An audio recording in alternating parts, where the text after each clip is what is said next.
could be your hero, but I can't get out of bed. There's too much in my head.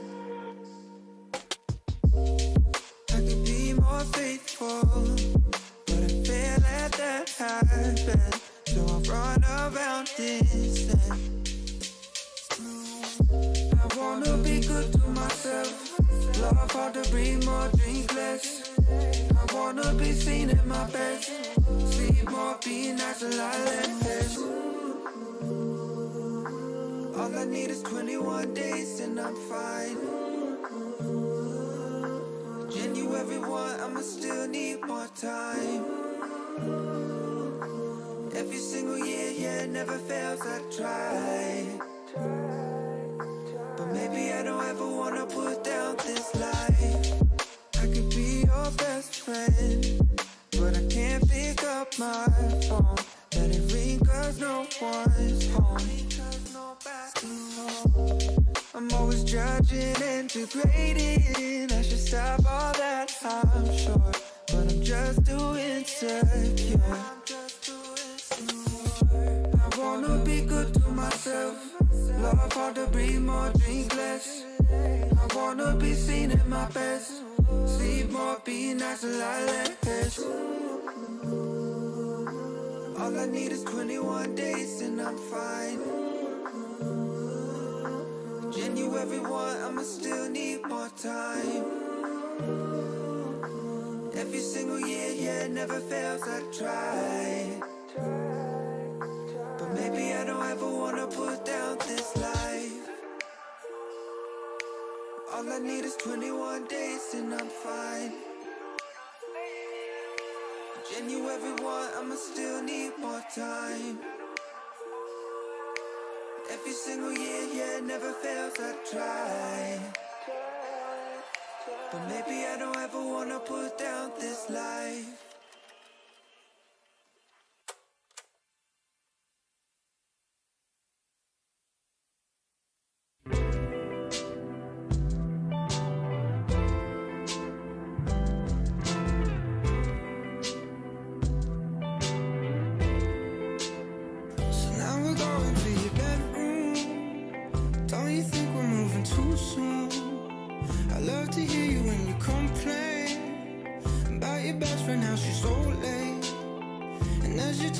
Start thinking, all the details start to sink in. I don't care about spend the summer in this beach house. 'Cause I will try to play my part.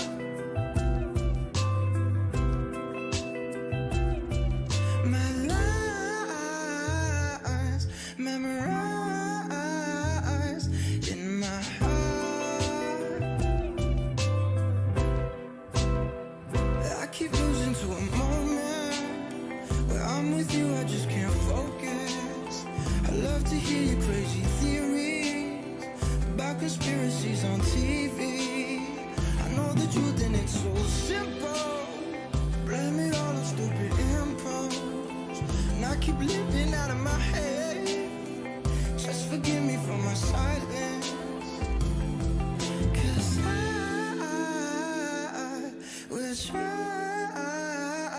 to play my part.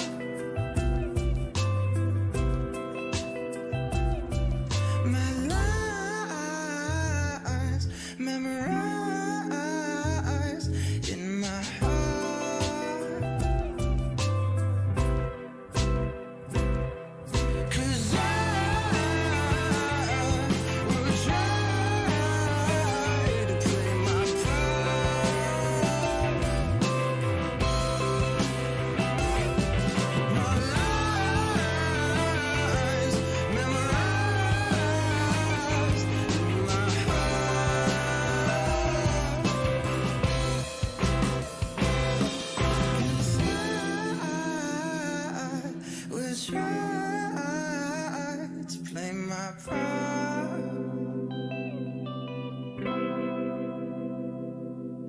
My lies memorized in my heart.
walking down the boulevard. She got the posture of a superstar. She looks so fly in those Gucci slides. Yeah, yeah, I wonder what she hides under her disguise. Yeah, yeah, yeah, yeah. And all the girls around the world, they wanna be it. And all the dudes are trying to score like it's fever. She lives a double life, puts on a show. What's under the subtle smile, we'll never know. She's a Mona Lisa. Everyone's lining up to see her. There must be something about her features. You'll find her beauty goes much deeper once you get to meet her. Let me paint a picture. I see they don't understand. Feeling like Picasso. She brushing against my hands. Seen you from around the way. You didn't give me the time of day. You be making moves that yeah, who really care what Simon say? All the bad things, girl, I had to look past that. Call yourself a dime, I'm just trying to get my cash back. You be looking fine, so no wonder they can't match that. Louis V scarf, or I'm chilling with a dad hat. Whoa, slow it down like that. Just hold me down like that. Yeah. She's a Mona Lisa. Everyone's lining up to see her. There must be something about her features. You'll find her beauty goes much deeper. Hello there. Hello there. YouTube, Twitch, all that. How are we all? I'm very well, I thank you for asking. You join me for, I think, what will be probably one of the great debates of all time. Two super mega geniuses. In the form of myself, naturally. And our old friend, Infrared. Who is apparently going to be ringing me at some point. I think we arranged for hour, so like 25 minutes or something. He's already started though. So, yeah. I don't even know what the fuck is going on. Hang on. He's already started his thing. So should we have a listen? What's going on here?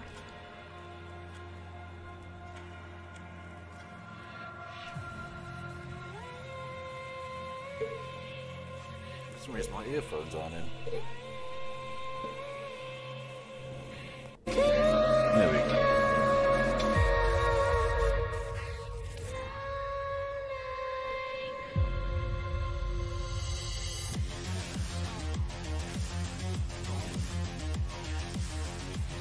So this is what he's showing.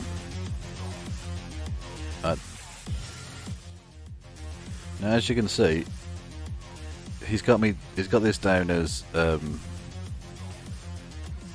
Communist Battle Hun, as you do. But on, hang on a second. On the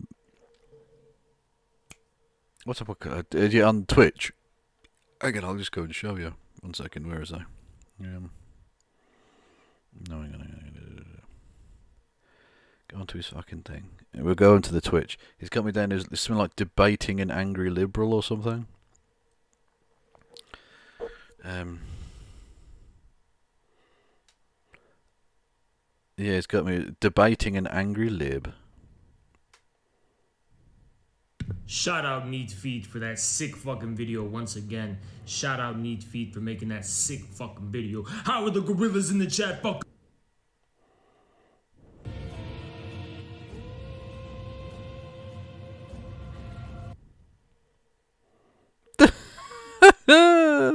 Shout out Neat Feet for that sick fucking video once again. Shout out Neat Feet for making that sick. Oh, Neat Feet subscribed to me the other day. Oh, so they're a twat, okay. Tonight's the night of the battle Huns, you know what I'm saying? We're battle Huns tonight. Communist battle Huns with a capital C, you know what I'm saying? You know, I saw that movie Alita Battle Angel, but what is this now? We got the fucking katana, we're facing all enemies from every direction at once, you know what I'm saying? We're the battle Huns and we're ready for battle. You know what I'm saying? This right here with some energy. You with know some what Thanos I'm connections, saying. That one guy, Logan something, you know what I'm saying? You know, let me give you some recap, some background to the debate that's going to happen in about Please 20, do. 30 minutes. So, he watched our thing with Socialism Done Left. Very arrogantly, he decided we were stupid, and he offered no proof or anything. So I challenged him to do a debate. That's Prove true. we're stupid, right? After much dilly-dallying, you know, asking me for $10 and all this kind of bullshit, he finally accepted to come on in for a debate. Finally. You know what I'm saying? So, I'm glad. Shout out to Logan for actually, you know, acquiring the courage and ceasing the dilly-dally. I'm not going to pay nobody $10 for a debate. You know what I'm saying? It's a battle to the death. You know what I'm saying? It's what it is. But, Battle to the fairness, death. Logan, I think you're watching this right now. I am. We I can am keep it watching. civil, you know? We can have a civil, normal human conversation. You know? You don't gotta be... We can have it like Xandertal in the last half, where we're just, you know... I can't wait. We're just expressing our views. And if you're curious about our position, because you clearly don't know... That's I don't completely know. fine. We can keep it civil. I don't gotta go beast mode as much as I enjoy it. It doesn't have to happen.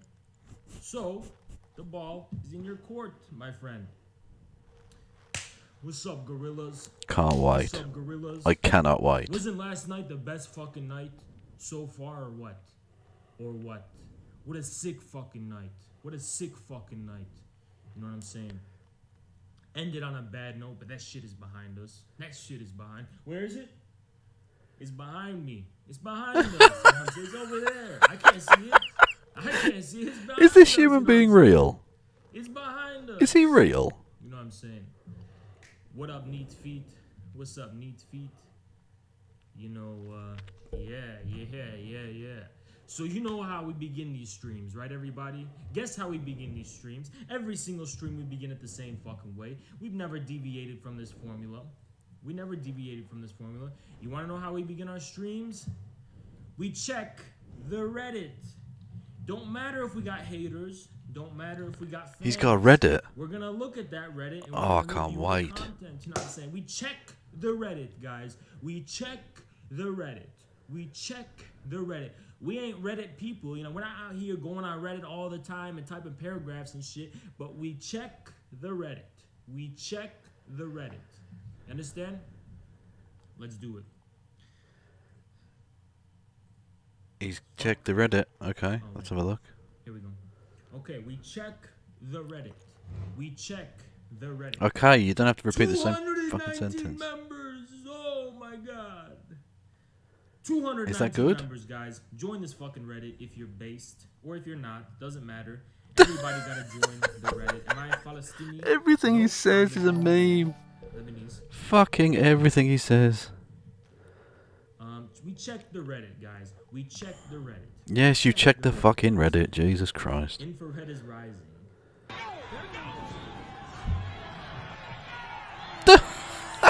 He's built himself a little cult, hasn't he? He's built himself a little cult. Come on, guys. Come on, I need your help, Chad. I need your help. I need your help. Come on, help me. Come on. Can't do it alone. I need your help. Come on. Is he masturbating?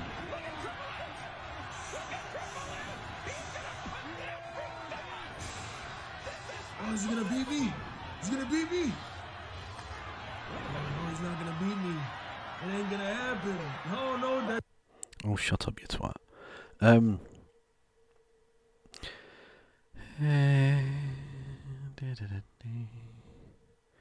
Live actions, that's not right. Why isn't that updating? Because someone subscribed to the Twitch a second ago or something. No? Someone did. Hang on. I don't know what the fuck's going on anymore. Here we go. Lace Arga. Subscribed for 8 months. Oh my word. Month away from a stream, baby. Make Rory Cats with a Z. Proud. I shall try. Yeah, we are a month away. You must be the OG of this channel. You must be OG. And Dark Zony gifted a tier 1 sub to Dinchus. So thank you to them as well. They're very generous. Yes, so, and you can do likewise if you so wish. Yeah, so, where were we? We were watching this dickhead, weren't we? Optimism is compulsory. Always keep it high energy. Always keep it high energy. Let's read this. I want to read this. But Stalin's dead though, so he's not very high energy now, is he? Just saying. AKA the downwardly PMC, the left as it exists now, the bitter, sorry, anger, the bitter, sorry, and depressed left, low energy left. Hello. Even though they constitute the predominant force, but on the strata which are developing and have a future before them. A future before them. Nice. That's us, guys. That's us. No more pessimism. Even though they are present, do not constitute the predominant force. Just like how now we only have 1.2, 1.3k subs. We're not yet the predominant force, but we must stick.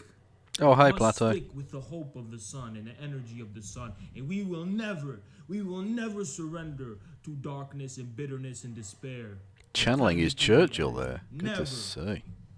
In the 80s of the past, Bit Anglo-Saxon though, isn't it? The That struggle between Marxists and Narodniks. The proletariat in Russia constituted an insignificant minority of the population, whereas the individual peasants constituted the majority. But the proletariat was I have to get my fucking hair cut, man. This is mad. And just because the proletariat was developing as a class, the Marxists based their orientation on the proletariat. Just like how you guys, you don't go looking for Breadtube, you're here. Because you're based, you know what I'm saying? Based. You don't go looking at the disintegrating Breadtube, you're here. Can I get some bees in chat for based, please, Even people? though it seems like we're the minority now. Just wait. Just wait. For we knew the proletariat subsequently grew from an insignificant force into a first-rate historical... He's a total cult Shout out leader. Lazu, You're quite man. correct. What's up, man? Shout out Master Cheesy. How you doing, bro? Hence, Master in order to not Cheesy. earn policy, one must look forward and not backward. Forward and not Based. backward. We ain't looking back, but we're looking forward. CPUSA 2036 in the chat. CPUSA 2036 in the chat. 2036. That's Oh, what we're about. a thing happened. I'm voting this. Dark Donzoni gifted a sub to RV_78. Dark Donzoni, you are very, very generous. I feel like I should do sexual tricks for you. Jola. You've given me a lot of money, and I appreciate it enormously. I will do butt stuff with you. I'm not saying you have to, I'm just saying it's an option. If you're civil. But you kind of asking for it, man. Jola, shout out Jola. You know, nothing well, we're gonna see. If you, by the way, when you dismiss everything I say is meaningless, you lose. So you gotta work with me. And just like I gotta work with you. If it's not clear to you, I'm So gonna try my best to make it clear to you. He's just laid it out there. If you disagree with the things I say, you lose. Not wanting to work with me. Fuck me. We'll see. Day of the sweep. Based. Jola's some guy in my comments he's a YouTuber with 4K subs, and he challenged Infrared to a debate. You know what I'm saying? Because he sees we're rising, he wants a little bit of that. They're rising. Can I get some R's in chat for rising, please, people? He's asking for it. But he didn't talk as much shit as this guy we're about to have on. So maybe what is this? Boast. Yeah, I'm not angry. I'm genuinely confused by him. Give me a context. I told Vosh it depends on the context, and you called me a fucking idiot. So what makes a hierarchy unjust? Give me the definition. Very relaxing. Wow. He's quite a special human being in a number of ways, isn't he? My. Anyway, I suppose I should get my shilling done nice and early. If you enjoy my usual streams, not if you necessarily enjoy this stream, because this one could be a bit spicy, this one. If you enjoy my usual activities, don't forget to subscribe to me on the YouTubes. Don't forget to like the video.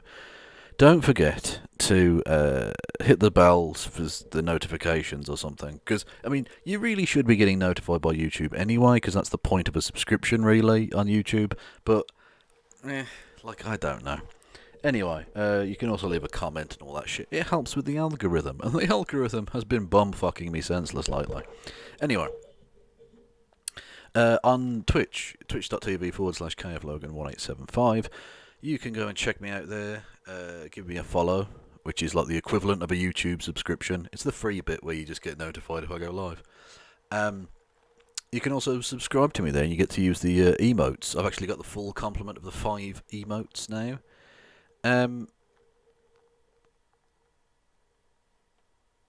Yes, so you can subscribe to me there.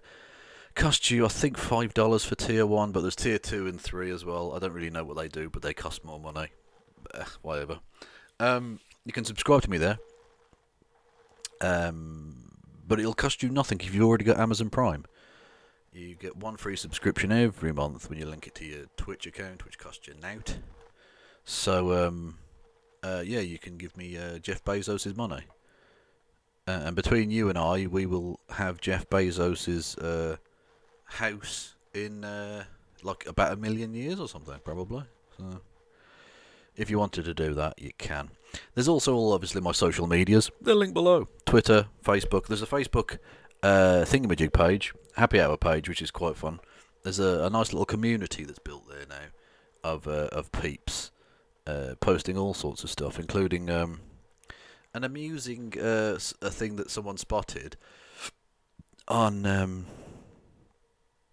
the cop Joe Arnold, who apparently had been saying stuff about Danzig. Oh, is he now watching my stream, watching his stream?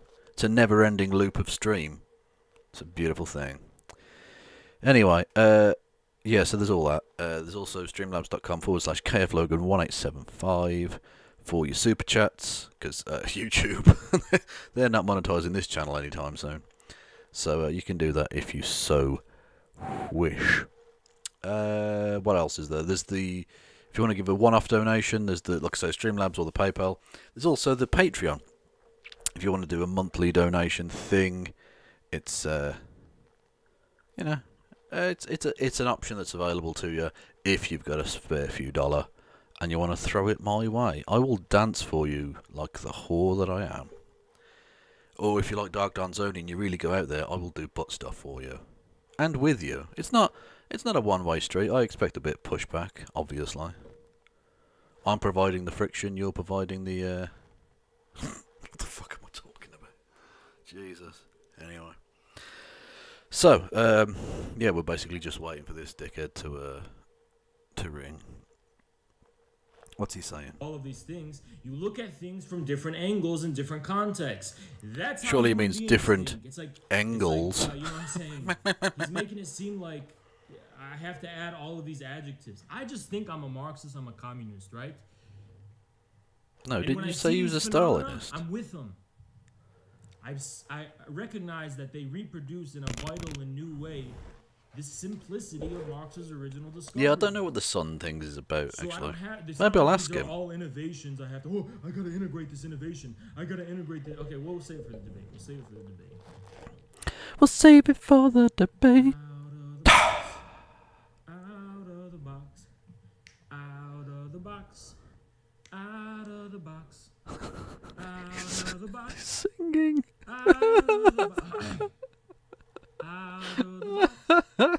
Out of the box. Out of the box. True, but I mean, I am easy. Come on, sing with me, chat. Out of the box. Shut the fuck up, you twat. God, he's annoying, isn't he? Anyway, yeah, I do give it away easy for a few subs, because I'm, to be honest, if you're prepared to pay for this body, I mean, I'd be a fool to myself not to take advantage of you, frankly, because this is nothing. This is a nightmare. True, but I'm a good singer, so you know, that's the way I look at it. Is I'm a good singer. We'll probably, after we're done with whatever the fuck this is going to be, we'll probably look at some interesting bits and bobs. I've always got There's always palate cleansers, and there's always people sending me links to interesting things. So you know, I might do that. Ask him why he bought a Chick-fil-A, a very unbased company. Oh, is that that's in the background? Okay. Well, he's a Stalinist, so presumably he's not a fan of the gays at all, you know? I imagine. It would be my answer to that. I don't know. Yeah. Rory Katz is with me. He's behind me on the bed there. And he looked up when I said Rory Katz. He knows his fucking name, that little knob. He knows. He fucking knows what he did. I don't know what he did, but he knows, and that's the important thing. I bet Kev scores fem simps every single day. You would have lost your money on that bet. Yeah, exactly. He spent my $10 on that Chick-fil-A. The $10 he owes me now. And that's how it works, right? I think so. I don't know. Is he still singing about the box? I'm gonna dump you in. Hey, hey, you stay in your box. I'm not going in. I said you stay in your box. He really does just go and go, man. Fuck.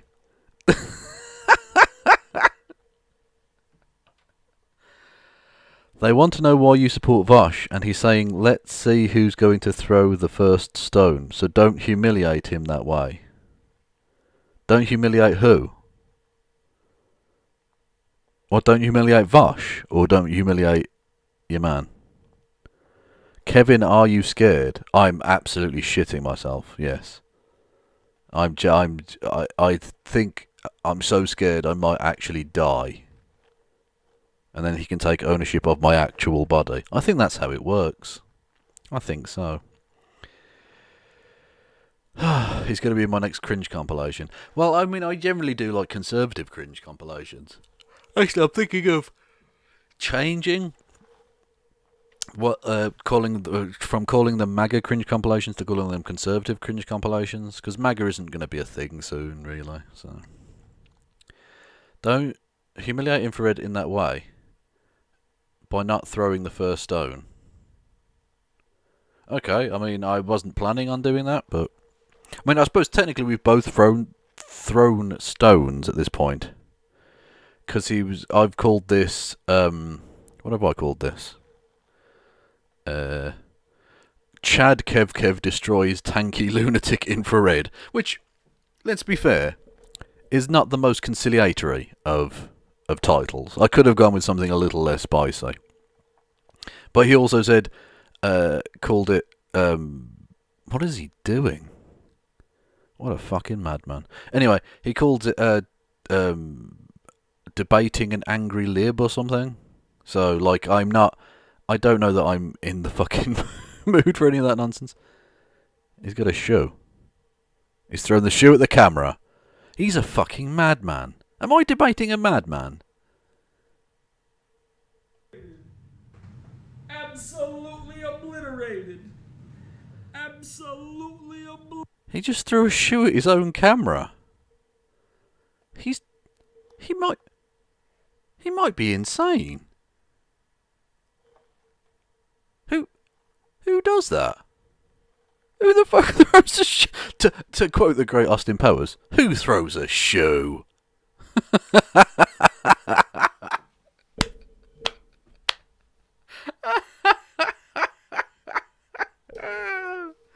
Oh, we've got a Rory Katz. 1 second.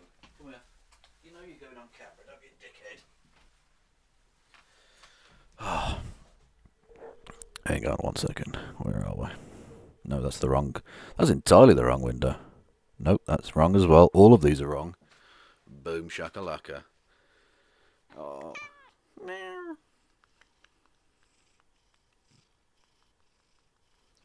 Knobhead. Ah.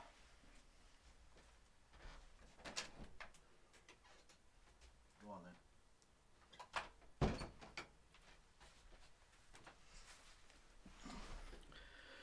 He did speak. That's Rory Katz's That's Rory Cut's doing a speak.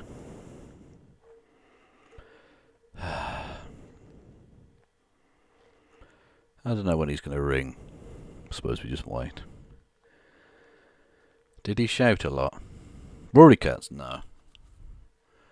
Rory Cut's is a good lad. I don't know what you're talking about, boy.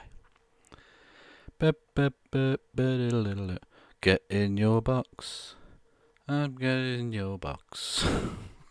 I'm gonna eat your box. I'm gonna eat your box. No, he's not late, to be fair. He said past, so technically we're like 2 minutes away, but whatever. Have Rory Katz debate him? No, that wouldn't be fair. I want it to be fair, okay? If Rory Katz debated him, he'd get absolutely fucked on. Because Rory Katz is cleverer than both of us combined, so... Where's he gone? What?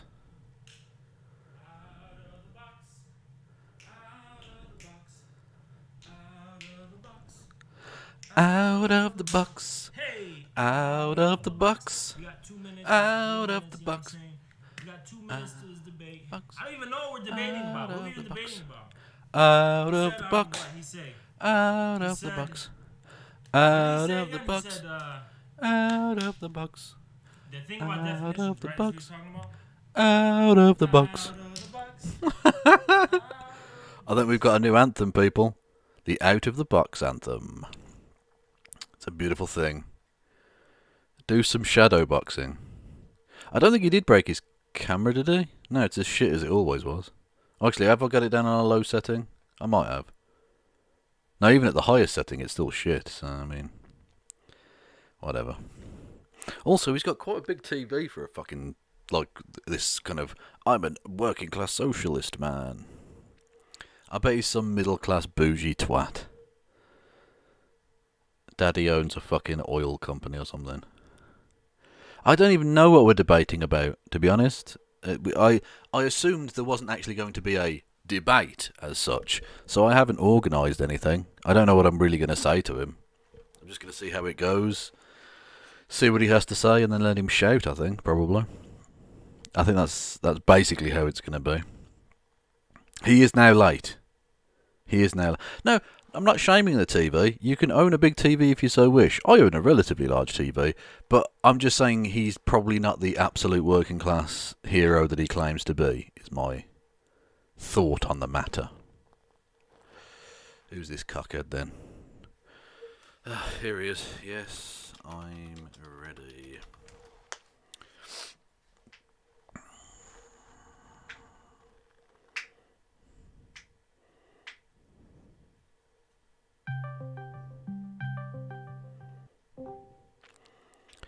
Are you gonna use video?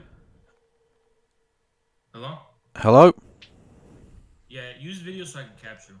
I'm already using my video on my end, so I can't really... Are you streaming right now? Yep. Okay, hold on.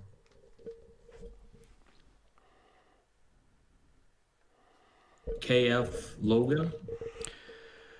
Yeah, that's me. On YouTube, KFL No, Logan? on YouTube, I'm Kevin Logan. Kevin Logan? Yeah. Okay. FL. No. Okay, I got you up. Let me turn on the browsing the web. Gotta capture this. Properties. Oh, what is this? Hold on. Let me try Twitch. KF Logan? Yeah. Okay. We'll capture this.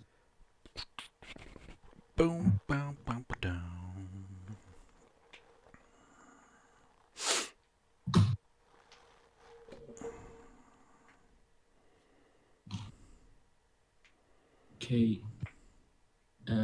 KF Logan. Okay, got you. Okay, let me mute this.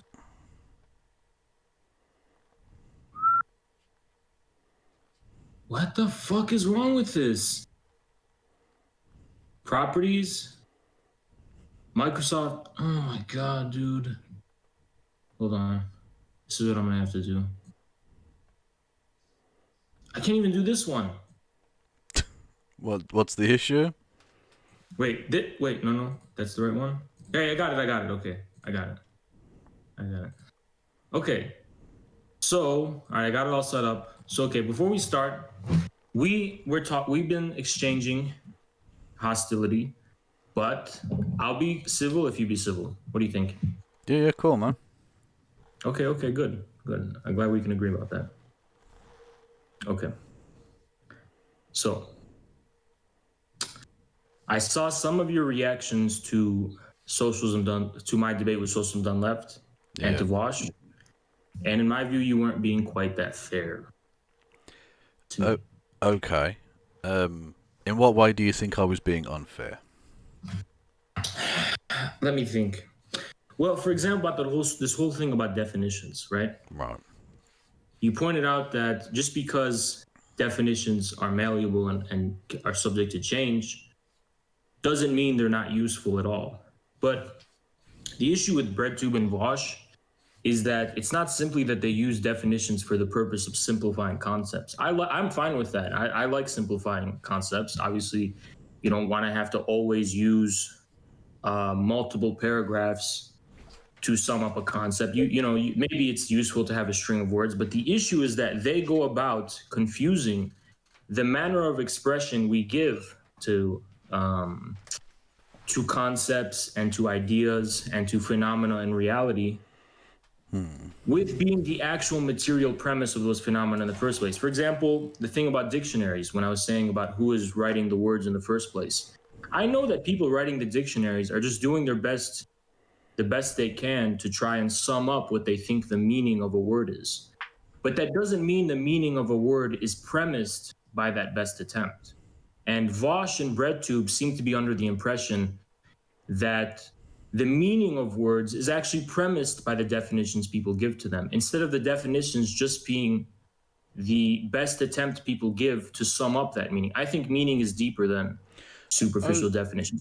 Okay, go ahead. Okay, yeah. The problem I had with what I saw as obfuscation, let's say, of this, was that you were saying he didn't say what is the definition of fascism. He said, how do you define fascism?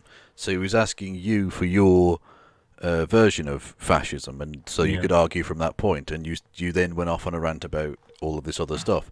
But he wasn't asking you about the etymology of words or anything like that. He was asking you what you felt fascism was, and you couldn't answer. And I thought that was a tad dishonest. Okay. Well, to be fair though, I did clarify why I didn't want to give Vosh, even whether it's my definition or it's the definition, I think is besides the point. I don't want to construct something that I consider will premise in every context, in every situation, what fascism is. And that's why I wanted to get that clear to Vosh first. And then I said, well, if you want me to simplify what I think fascism is, I'd be more than happy to give my best attempt to try and do that. But I don't have I don't have some handy book doctrine, that I apply to superimpose upon reality. Like, I don't first have a definition of fascism and then superimpose that definition upon reality. I like to engage in concrete analysis in the historical phenomena of fascism, and then maybe through such a materialistic and concrete analysis, you can maybe discover how the essence of something like that might be reproduced in a contemporary context. But my issue with Breadtube, and again, I like to think of things in concrete terms, like what are they actually doing with this whole definition of fascism stuff? I think they're engaging in a type of opportunism where they're applying this word fascism to things that aren't, in my view, essentially fascist. Okay, but in order to make the call that these things aren't fascist, you must have at least some broad definition of what you believe fascism to be, which is what Vosh was basically asking you to do. No serious person would look at that situation and think that you were giving a definitive, absolute, this is what fascism always is and always is not. Right. That's not what anyone was asking you for, and the fact that you couldn't give that, I thought, was very, very funny. Right, but that's how they treat it. They do treat it as a definitive absolute type of thing. Now, a definition, if you want to think about that word, a definition, of course, I have a definition of what fascism is. Of course, fascism makes an impression upon me in a way that makes it intelligible. So it is definite, definitely. But that type of definition cannot be reduced to, let's say, the 14 points of Umberto Eco or some other kind of axiom or some kind of other premise. That's what I wanted to say. When we talk about fascism, we must engage in a concrete analysis, exhaustively and analyzing and understanding not only the historical context, but the situation in the countries within which fascism gained prominence. And that's something I'd love to go over, in a way that won't take an hour or 2 hours or something, in a simplistic way. I just take issue with this idea that first we have let me put it this way, right? The meaning we attribute to fascism comes first. The definition is just our best attempt to summarize what that meaning is. Yeah, okay. But the thing is, you are happy to ascribe the term Breadtube to a quite wide array of different people online, even though that's a far less well understood and well studied phenomena than fascism. I think that Breadtube is a phenomenon, and they do share similar characteristics in terms of the philosophical premises, if you will, that they have in common. I'm not denying that. My point is that you're far easier adding that label to somebody, whether they ascribe it themselves or not, whereas you're far more tentative about fascism, which seems odd to me, considering that you claim to be anti-fascism. Yeah. Well, there's a reason for that. The first one is that fascism is a historical phenomena, which tends to be attributed to phenomena that are not by no means in the contemporary sense identified with fascism without controversy. But I think everyone can agree that there is right now a phenomena called Breadtube, and which the Breadtube people themselves don't really have a problem acknowledging. It's like fascism is something from the 20s and 30s that is being superimposed upon new phenomena, which I don't really think it's useful to call fascist. The idea of Breadtube just corresponds to a new YouTube phenomena. Yeah. Okay, so that's what it corresponds to. It's not like we're just dragging something from the past and superimposing it upon something new. Okay, I find that interesting, considering you've called yourself a Maoist, and peasants aren't really a thing anymore, so that doesn't really make sense. No, it's actually interesting. No, it's interesting. First, regarding the thing about Maoism, when we call ourselves Maoists and Stalinists, we are acknowledging and owning up to this history, first and foremost. Now, it doesn't mean that in 2021, the same conditions that corresponded to Stalinism, Maoism, or even Lenin's time and Marx's time are the same. It's just saying that we seek to reproduce, in essence, despite the differing conditions, the achievement and discovery of Stalin for his time and Mao for his time. It doesn't mean we're dogmatically, applying the conditions that corresponded to the meaning of those words to our times. The second thing is that it's interesting to bring that up, because I disagree conceptually. If I don't fault you for not doing research on us or anything like that, but we at Infrared, we don't actually agree that the peasantry has disappeared. We view, actually, it's one of our conceptual innovations to Marxism, that given the lessons of 20th century communism, given the achievement of Lenin, the unity of the workers and peasants, we don't consider the peasantry to be a vestigial or transient formations. There's something about the peasantry that endures, something about this which endures. And we use thinkers like Heidegger to give better expression and understanding of this. Okay, now, but it sounds like everyone dismisses what I say as word salad. Please let me simplify what I'm saying, okay? No, I'm not. I wouldn't say that was word salad. No, what I would for your audience. Oh yeah, absolutely. And there are points during the debates I've seen where you definitely veer into that kind of territory. But on this occasion, I don't think you are. But what I will say is, I think you're trying to redefine the current concrete circumstances to get around the fact that even if you're a communist, you can't realistically be a Maoist in the 21st century because the conditions I are so different that it's yeah, basically I obsolete. just want to clarify like where I'm coming from with this peasantry thing, because I know it sounds a little bit outlandish. So to me, a peasantry, there has always been some kind of. Are you still there? Yeah, sorry, I was just closing the door. Okay. There has always been even in Marx's time. Let me try to sum this up in the best and easiest ways I can, because it's a lot, but I'm going to really sum it up. Okay. The English Industrial Revolution corresponded to almost purely urbanized modern classes, the proletariat and the bourgeoisie. Marx looked at what was happening in England and obviously understood that this was the future. This was the future for the world. But during Marx's time, there is a delay, right? What was happening in England still hadn't. This is why Marxists use this language of lesser developed, more developed, and so on and so on. Yeah. To me, this delay isn't accidental. The reason is because the urbanized classes, the proletariat and the bourgeoisie, always necessarily correspond to some kind of subaltern.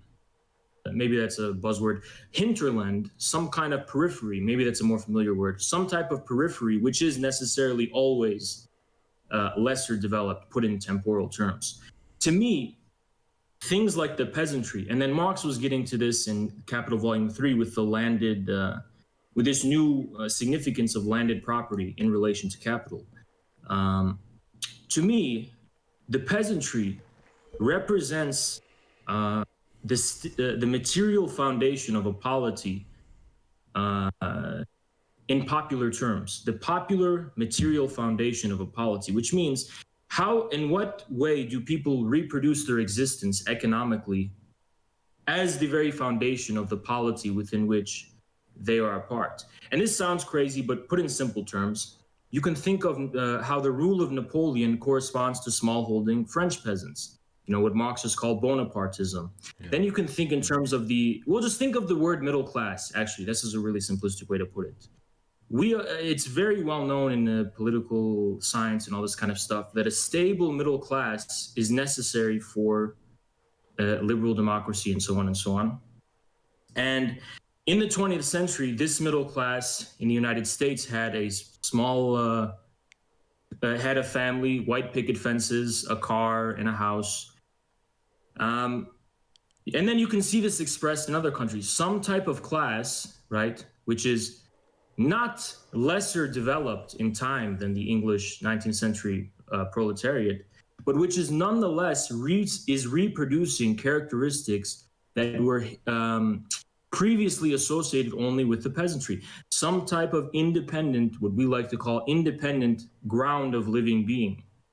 Now, this isn't necessarily independent property in the liberal sense of sovereign ownership of property, but it is this independent ground of living being that is not necessarily the same as the proletariat, but at the same time is not lesser developed than the proletariat. So for us, proletarianization, which separates people from their living being and forces them to sell their only property, which is their own labor, this is something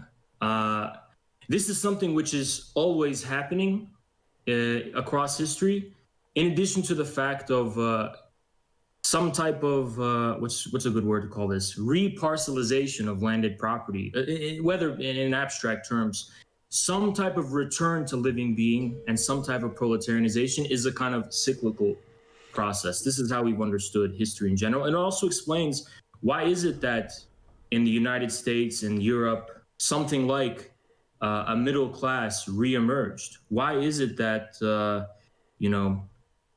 why is it that the populisms that we're experiencing today have nothing to do, that Marxists simply aren't able to explain them? Although Maoists kind of can, speaking of Maoism, right? But kind of bringing it back. Dude, you have the same political phenomena of a contradiction between the hinterlands and urban cores. Right, but none of this has anything to do with the fact that these people are still not peasants, was the point, wasn't it? Okay, clarify what you mean by that. Well, right, okay. Certainly in the Western world, let's say, and actually throughout much of the world, what it means to be proletarian hasn't fundamentally changed in the sense that you still have to sell your labour, of course. But what we typically think of as the difference between peasants and proletariat, when you're going about the land holdings, there aren't really a layer of peasants around for which you could have the peasant vanguard of a revolution, which is the Maoist concept, right? I certainly agree that agrarian small property ownership, more or less, is no longer the defines a significant portion of the population. So in that sense, you're completely correct. But I just don't consider what the essence of the peasantry was, especially as it was relevant to Maoism, to be reducible to those circumstances. I think the peasantry. Well, hang on, of course they are. What else could they be? I think there's something about the peasantry that has endured, and Maoism allows us to distill what the essence of that is away from its specific instantiation in agrarian bonds. Okay. I don't think we're going to agree on that point. But it's sort of besides the thing anyway. But we may not agree with it. That's completely fine. But does it make at least a little bit of sense? Is there a little bit of a consistency? It makes sense, but it just seems like you're kind of trying to redefine the concrete realities of the world to suit a pre-existing answer, which doesn't seem like the kind of scientific socialism that Marxism is supposed to be. But to me, for us at the Infrared Collective, we view it in the opposite sense. We saw that the way Marxists were looking at the world was precisely trying to superimpose old definitions upon the world in order to realize some ideological consistency in some position. For example, this idea that everyone is simply the working class, everyone is simply the proletariat. Actually, I didn't begin as a Maoist, believe it or not. I began as some kind of, smug intellectual, if you will, right? I thought Maoism was so stupid. We only became interested in Maoism because it was so useful in actually understanding what was going on in the West with these so-called new populisms, things like the Yellow Vests. Why is it that Marxists were failing to understand? And I'm not trying to say I want to LARP some Maoist revolution in America and have a protracted people's war.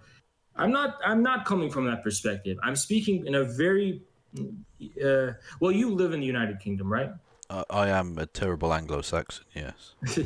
To me, Maoism, a little bit of Maoism, not only, there's maybe limitations to Maoism, as there are to all things, but a little bit of Maoism maybe can help understand, to me, from my understanding of how things went down, what was Corbyn's weakness? Why did Corbyn fail to acquire the support of those British working classes, who I consider more like a peasantry, living in the hinterlands outside of the metropolitan centers, who actually for the first time, you can correct me if I'm wrong, a lot of them for the first time in history voted conservative. Yeah. So this types of paradoxes, to me, Maoism is of great use in being able to so what would be the Maoist answer to that then? What's the Maoist analysis of that?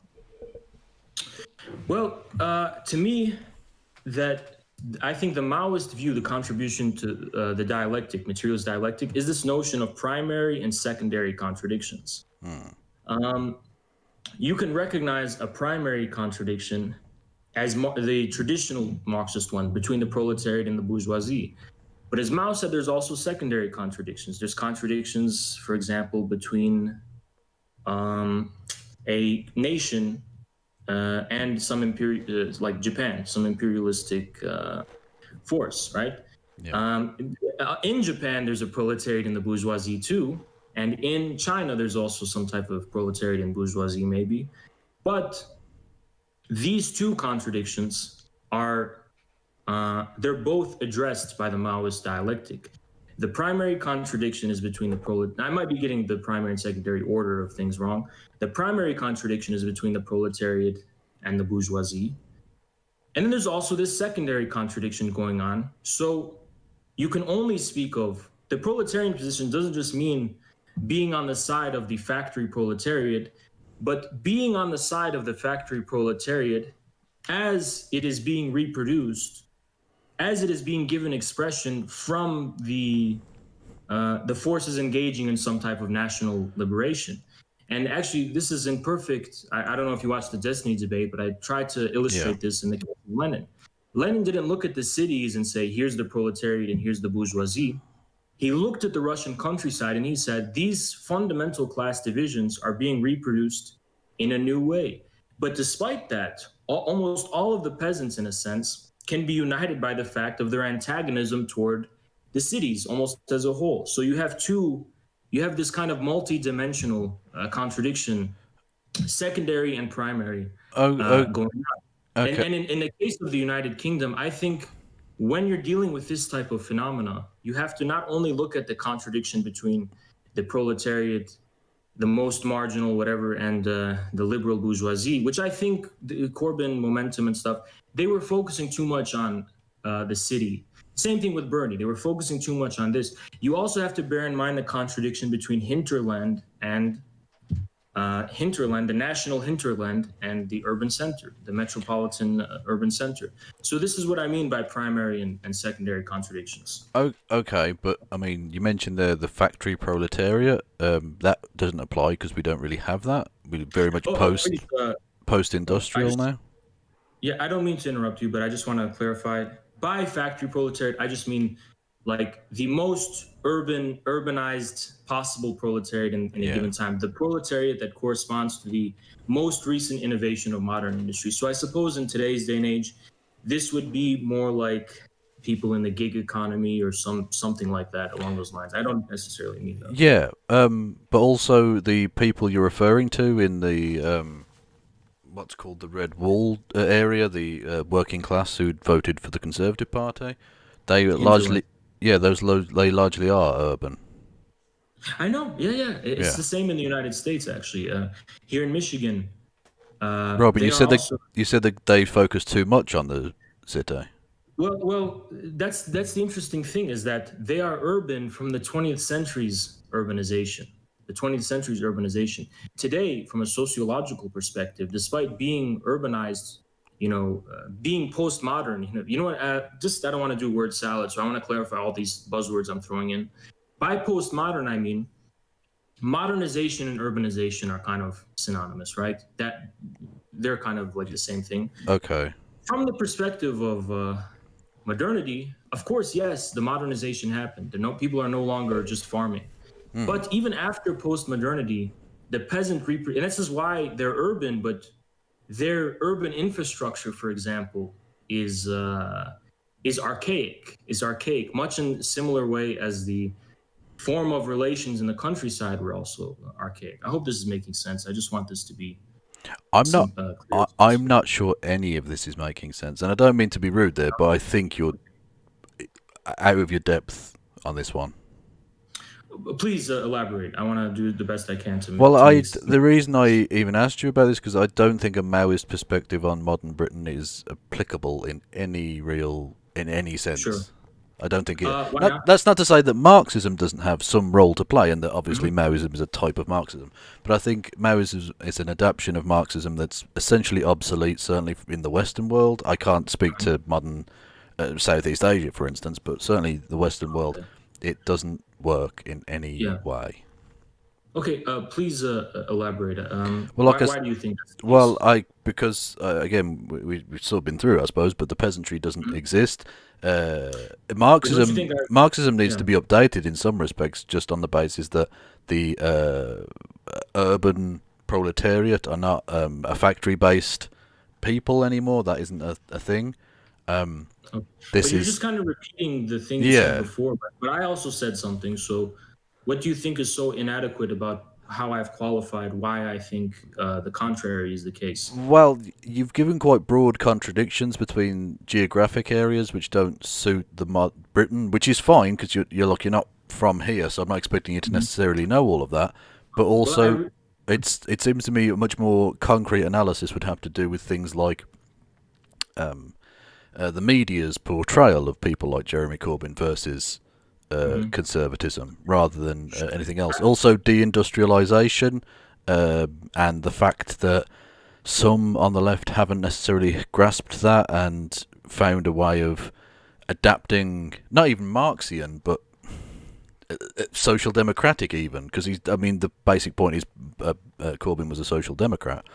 They've not gained a way of being able to connect with that group of people, and I don't think that any secondary contradiction necessarily comes into it in any way. Okay. Three things I just wanted to clarify. The first thing was about I forgot the first thing. The second thing was about the media. It was about the portrayal of Jeremy Corbyn by the media. Yeah. I don't necessarily. I think that's a given, though. He's an outsider. He's an anti-establishment candidate. So that's not, from the very outset, that's not going to be fair. I mean, so I don't necessarily think that's a sufficient excuse.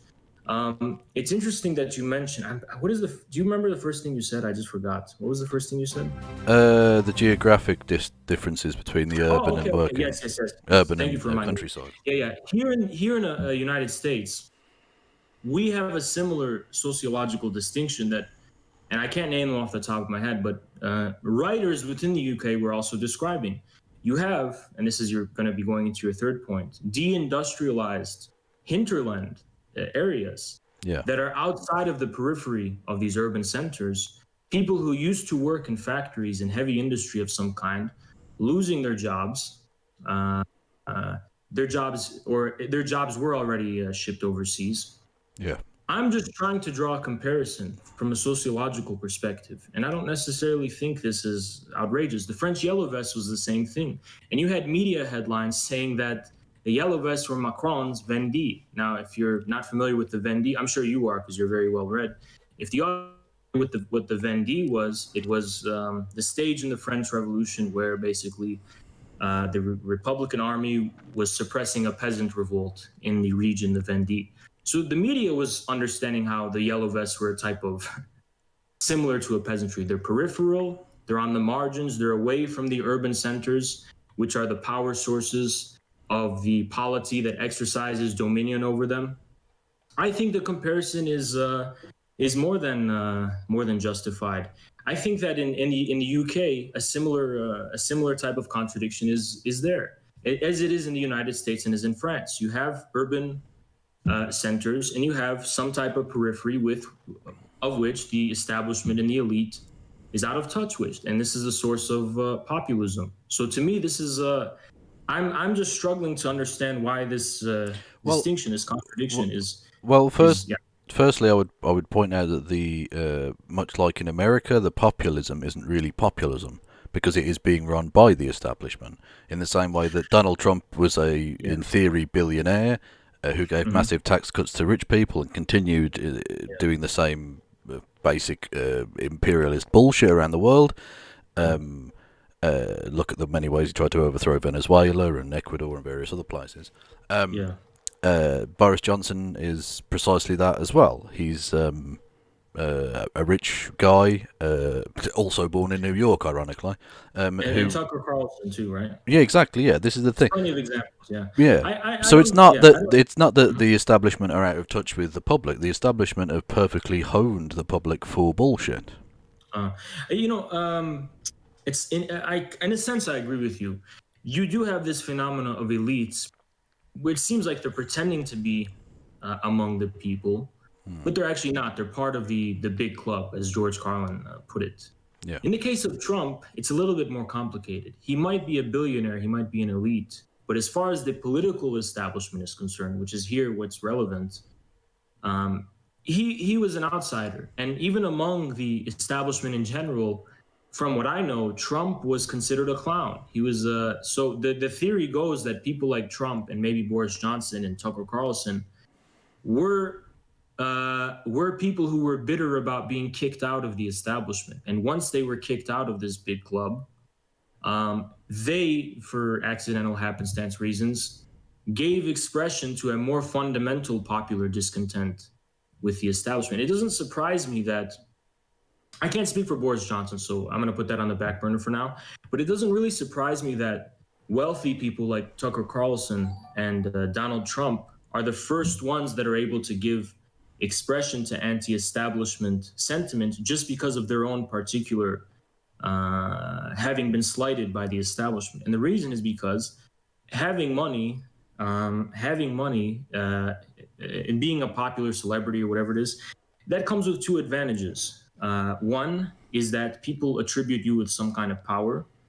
I mean, even if outside of the establishment, some kind of minimum of power. You're not just building it from scratch. And two, for a very pragmatic, simple, common sense reason, you have the resources to be independent, not have to rely on the establishment to support yourself, institutions, and be able to finance some kind of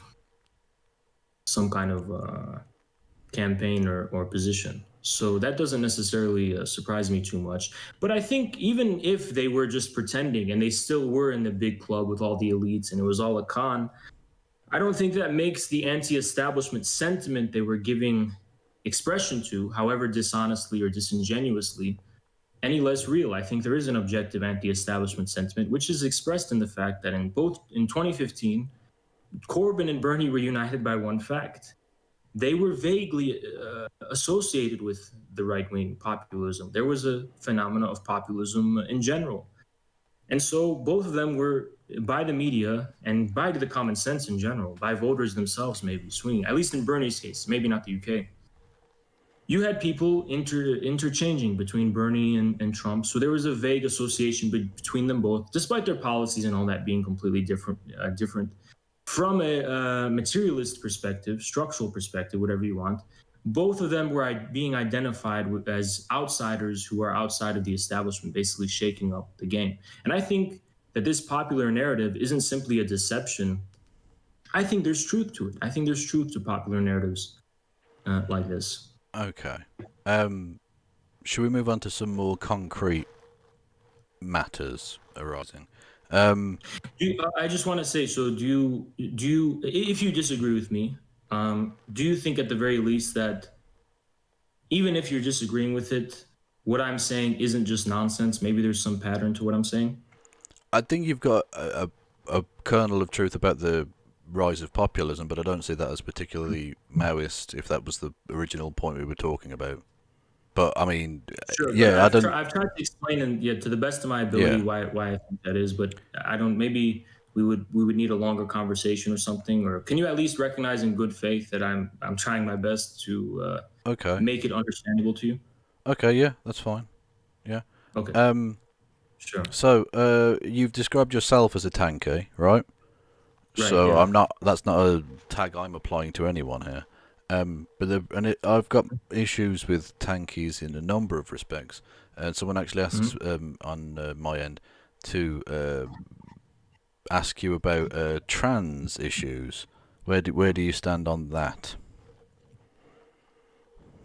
Where do I stand on it? I think that my view is that transgender people, the minute this becomes some kind of political controversy, to me, the reactionary position is always bankrupt. If transgender people are demanding not to be abused, to be correctly identified with their gender, and they don't want, I don't see. I think, to me, the way I'm looking at the transgender issue is that I don't think transgender people are the transgressors, if that makes sense. I think they just want to live normal human lives with dignity. And much of the issue is coming from a very perverse reactionary perspective, according to which to me actually epitomizes all of the things, alien and grotesque things that they're throwing upon the transgender people. To me, the reactionary position has the fundamental pathologies they attribute to transgender people, who, in my experience, simply want to live normal, human, dignified lives. So in a sense, I'm almost a kind of conservative pro-transgender guy. I'm not coming at it from a progressive perspective where I'm saying, well, this is the march of progress and we all must change. I don't think we must change. I think that phenomena of transgenderism, for example, says something about humanity as it actually is here and now. So it's not some kind of transgression. And another thing too, regarding this tankie thing, I don't see transgenderism as a strictly Western phenomena, because to me, this strict and discrete gender roles, like as something airtight, comes after modernity. And all of my studies of gender in the pre-modern era, for example, it's much more ambiguous. Of course, there's a vague two types of genders, but things are able to be more ambiguous. It's not put in a box. Yeah, okay. I think there's some interesting points to pick on there. When you say we don't have to change, what do you mean by that? Because surely the way in which transgender people are treated is pretty disgusting from many perspectives.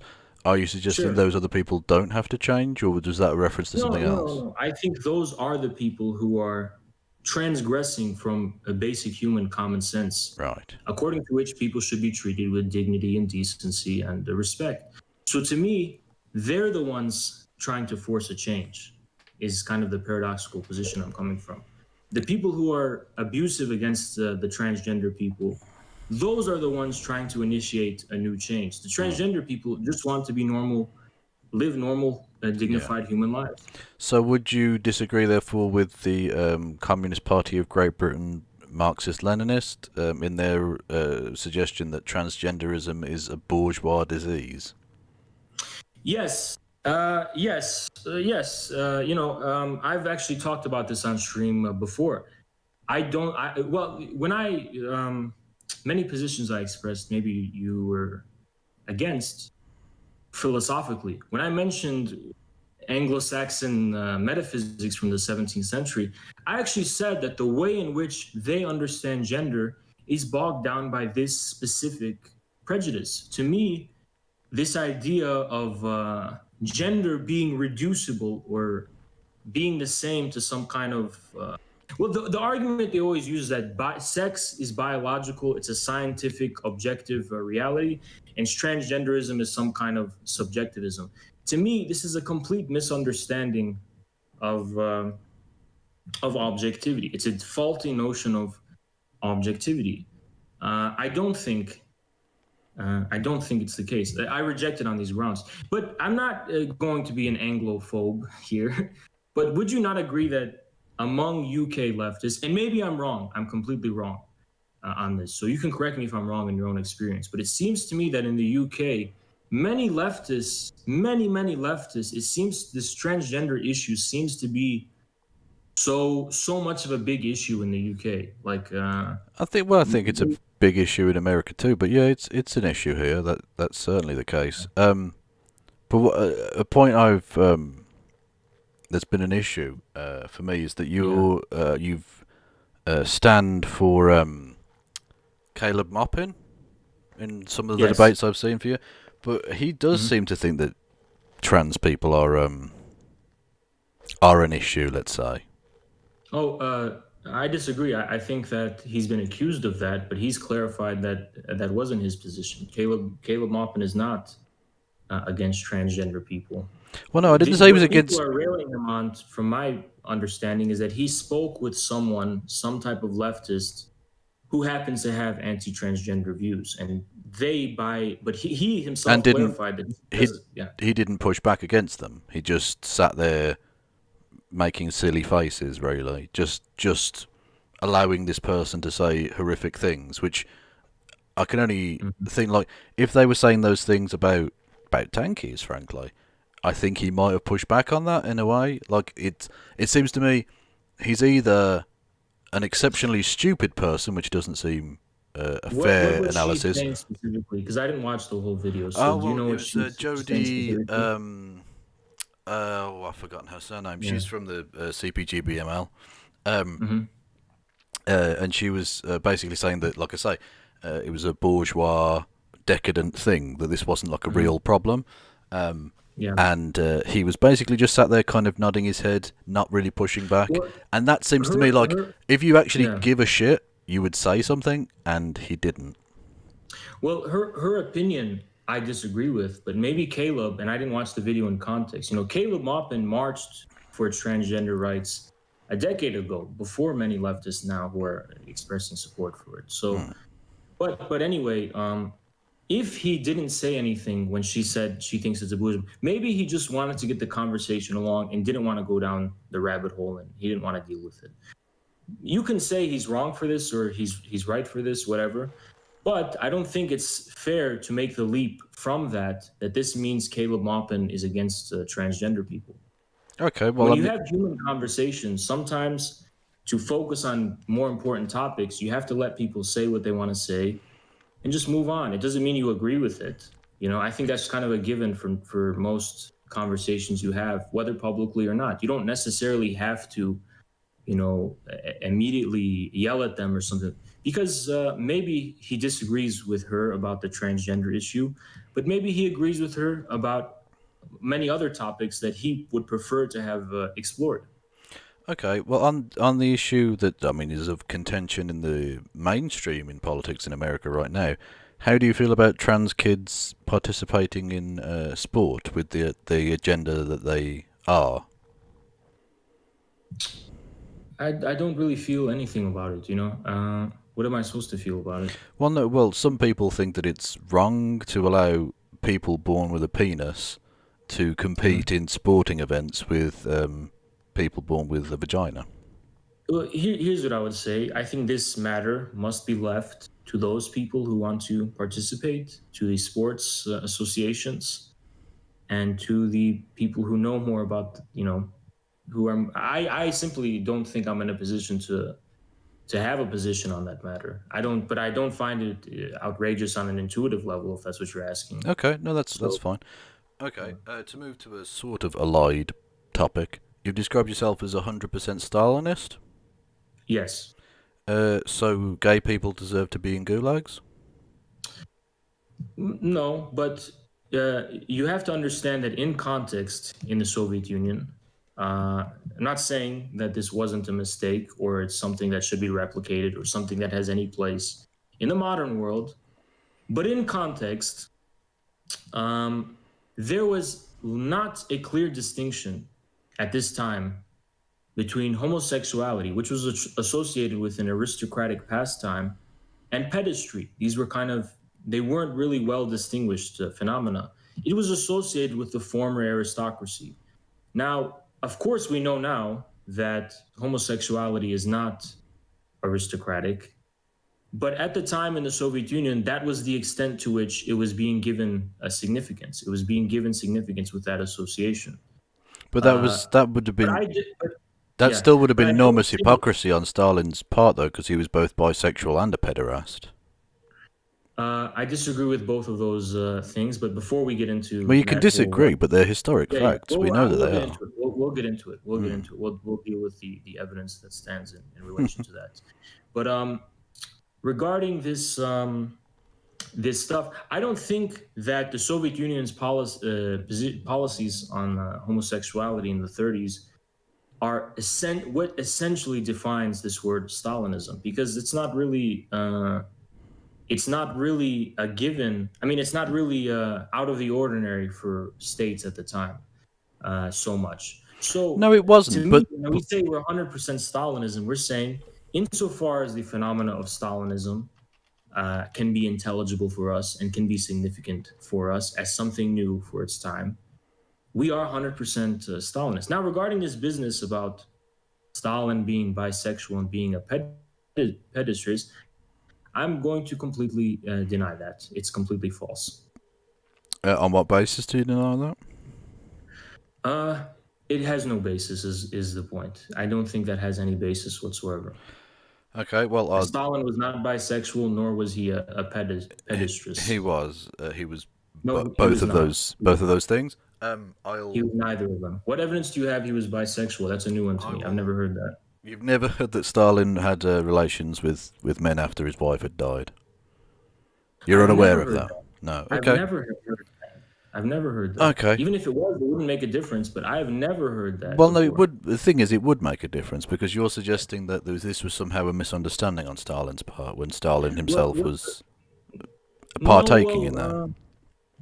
No, I don't, because the phenomena, even if he was personally, the phenomena was associated with the aristocracy. He wasn't saying that it means you're an aristocrat. It's just that insofar as was a prevalent phenomena in Soviet society, it was associated with that former aristocracy. Now, that doesn't mean that Stalin had his own association, but I think it's a complete falsehood. Where have you gotten this idea that Stalin was bisexual? I just want to know where you got it from. I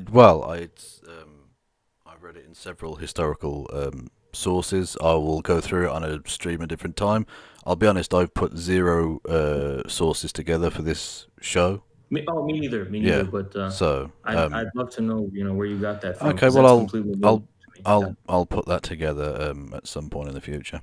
Can you explain to me what the phrase Marxism-Leninism in the age of multipolarity means? The whole bit about him being a pedestrist, before we get into that one, the whole thing about that, I think that's complete slander, and that's a lie too. Well, that's CIA propaganda. Where have you gotten that from? I can't remember what was the woman's name. Hang on, I could probably look this one up pretty easily. Stalin, I think he had sex with like a 14-year-old girl or something. When he was in exile in Siberia. This had nothing from a cultural perspective at the time to do with pedestry, though. At the time, there was no comparison to pedestry. He was 36 years old and began a sexual relationship with a 13-year-old Lydia Pepugreina. Which is grotesque from a modern perspective, culturally. Horrible, grotesque. But at the time, it wasn't the case. And these things change historically. Okay? No, that's not. They said even in the crumbling Russian Empire, the age of consent was 14. So even by that standard, he was still having underage sex. But she was 14, wasn't she not? No, she was 13. Okay. Well, at the time, it was not something so out of the ordinary. So your point is? Well, no, whether it's out of the ordinary or not, I think it shines a light on the idea that he was doing this because of some misunderstanding on the basis of allegedly it being connected to pederasty when he was a pederast. No, but there was a phenomena of pedestry in the Russian Empire. It was a pastime which he engaged in. Aristocracy. Yeah. But pedestry had nothing to do with Stalin's relationship with that person. Nothing to do with it. But it did. There's no association between pedestry. Yeah. He was 36 and she was 13. I don't know how else you can define it. But this is not how pedestry was defined at that time. It was. 14 was the age. I just told you. No, it's not. No. It was. No. Listen, pedestry, what I'm trying to say, pedestry was probably centuries-old tradition in the Russian Empire among the aristocracy. It was a specific cultural phenomena in practice. Stalin was not replicating and reproducing that cultural phenomena in practice. Well, might not have been just because she was allegedly a year younger than the age of consent. That doesn't suffice to qualify Stalin as a pedestress. Pedestress. Well, I mean, whether he's replicating a culture or not, he's still engaging in the practice himself. He would not have been associated with pedestry whatsoever at that time, is what I'm asserting. He would not have been associated with pedestry whatsoever, either in that village or throughout the Russian Empire as a whole, for engaging in what you're saying. None whatsoever. But dude, he would not be associated with pedestry at that time. Can you not see how you've painted yourself into a weird corner here? Why is that? Go on. Because you're doing a kind of weird hero worship on Stalin. You're defending a 36-year-old man fucking a 13-year-old. No, I'm doing That's no such really thing. mad, man. You don't need to do that. To defend that. I'm defending against the slander that at that time he would have been considered a pedestress. And now he would be a pedophile. Of course he would be a pedophile for something so grotesque and disgusting. Now, but at that time, he would not have been considered anything related to pedestry whatsoever. Okay, but I mean, that still calls into question why you would be 100% Stalinist. Now, I know his sexual proclivities aren't necessarily to do with his philosophy, but you can understand my concern when you would associate yourself with someone like that? On several accounts, I think such a concern would be unfounded. The first one is that I've already qualified what we mean by 100% Stalinist and Maoist. And as I said, it has nothing to do with replicating the exact historical conditions that gave rise to those phenomena. But on the second account, you yourself mentioned it. Stalin's personal relations when he was 36 years old in exile in Siberia, that is not what defines the phenomena of Stalinism. You know, the revisionist school of Soviet history, and this sounds like a bad term, revisionist, but they're very well accepted in the academies. People like, what's her name? Applebaum? Sheila Fitzpatrick. Have you heard of her? The name rings a bell, but I can't. Renowned historian of Soviet history. They teach her in the university. So when I say revisionist, I don't mean like what it sounds like. Are those the Anglo-Saxon ones? Or they recognize a phenomena in the 30s called the Stalin Revolution. right. This is what gave meaning to Stalinism. It wasn't just one guy or even one guy's philosophy. It was a historical event. Yeah. In the 30s, a new historical event. The same thing is true for Maoism. Yeah. Okay. That's fine. You also well, bringing it up to date, you also deny that there's a Uyghur genocide taking place? Yes, I completely deny that. On what basis do you deny that? I deny it on the basis that the proposition that there's a Uyghur genocide, the only thing that has breathed existence into this meme, has insufficiently supported itself. It has not supported the conclusion that was arrived at. There is no evidence there is a Uyghur genocide. Therefore, I have no reason to think there's quite a lot of evidence. What's some of the evidence? Photographic evidence, witness evidence. Oh, okay. You have I'm not going to hold you to it for having them now because you didn't prepare it. I completely understand.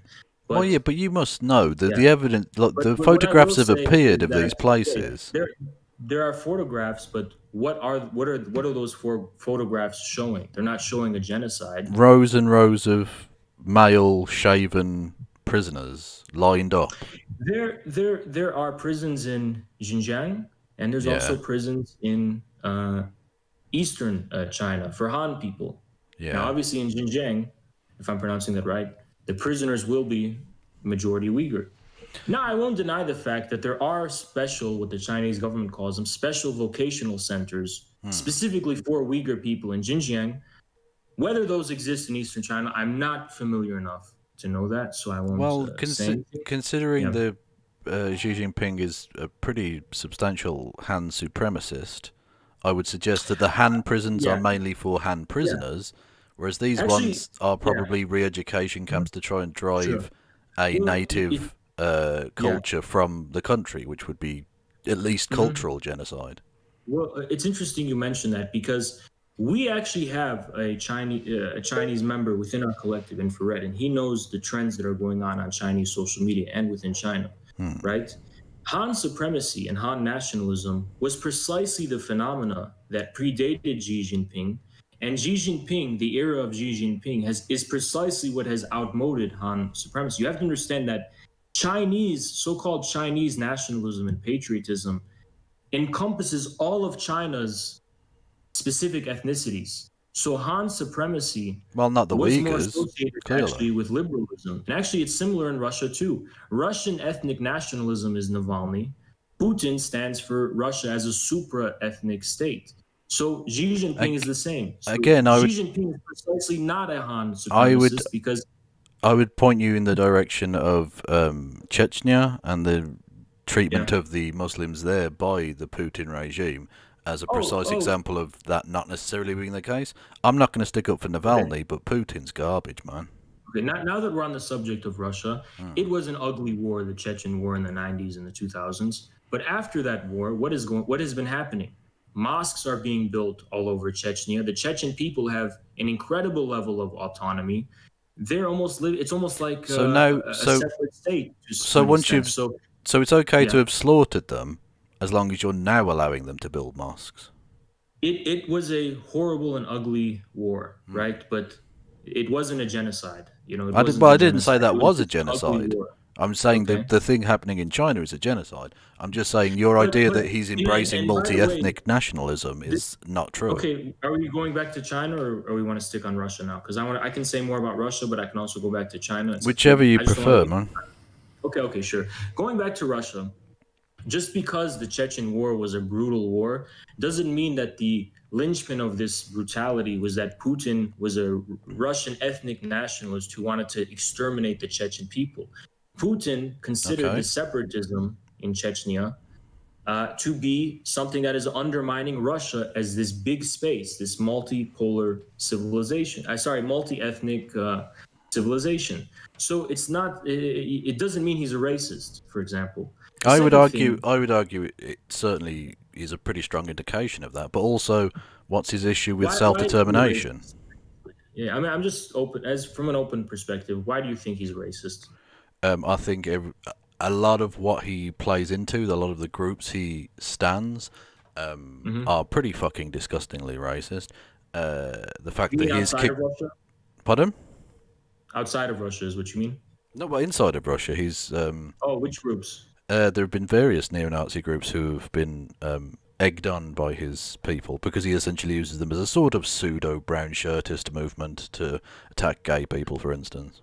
You're talking about what are they called? The Nashi youth, right? I don't know what they're called. They're called anti-fascists. They fight neo-Nazis. Neo-Nazism in Russia has been in the decline ever since the war in Ukraine, where Nazism has now been associated with Ukrainian nationalism. So, well, no, I mean, to be honest, I'm against most forms of nationalism, if not all, really. But whatever. I mean, the basic point I would draw back to is that even if it was not racially based, why are we supposed to be okay with a guy who will brutally and violently repress people's self-determination? If Chechnya is set on becoming its own thing, then I don't see why violent, murderous repression is okay. Well, to play the devil's advocate from the Russian perspective, historically, Russian civilization has encompassed many ethnicities and many nations, and they viewed the separatism in Chechnya, for example, as a type of American ploy to undermine this Russian civilization. So they didn't actually associate it with the inner striving of the Chechen people. Okay, but regardless of who's doing what and where, the point being, if the Chechen people wish to leave, it's not the acceptable moral thing to do to brutally slaughter them. Like, the breakup of the Soviet Union happened and it didn't turn to, or for the most part, in turn seen bloodletting. Yeah. Those countries and those different nationalities and those different ethnicities became their own countries, and that was fine. Yeah. Well, the troubling thing is, how do a people express their will for sovereignty? There's two examples that I think, and I'm not trying to hound you or make this as a gotcha, because I don't know your position necessarily. But it's interesting that in Crimea, when people voted in a referendum overwhelmingly to go to the Russian Federation, that was considered an occupation of Crimea on Russia's part. The second thing is that Catalonia wasn't even allowed to express its sovereignty in Spain. Yeah. And yet Spain is held nowhere near to the standard as I Russia. will absolutely agree with you. The fact that the Catalan independence leadership are still in prison is a disgusting blight on Spain and on Europe as a whole. I quite agree with you there, but that doesn't change anything else elsewhere in a sense. I don't know the rights and wrongs of the Crimean vote. But it wouldn't surprise me if the Crimean people did vote that way.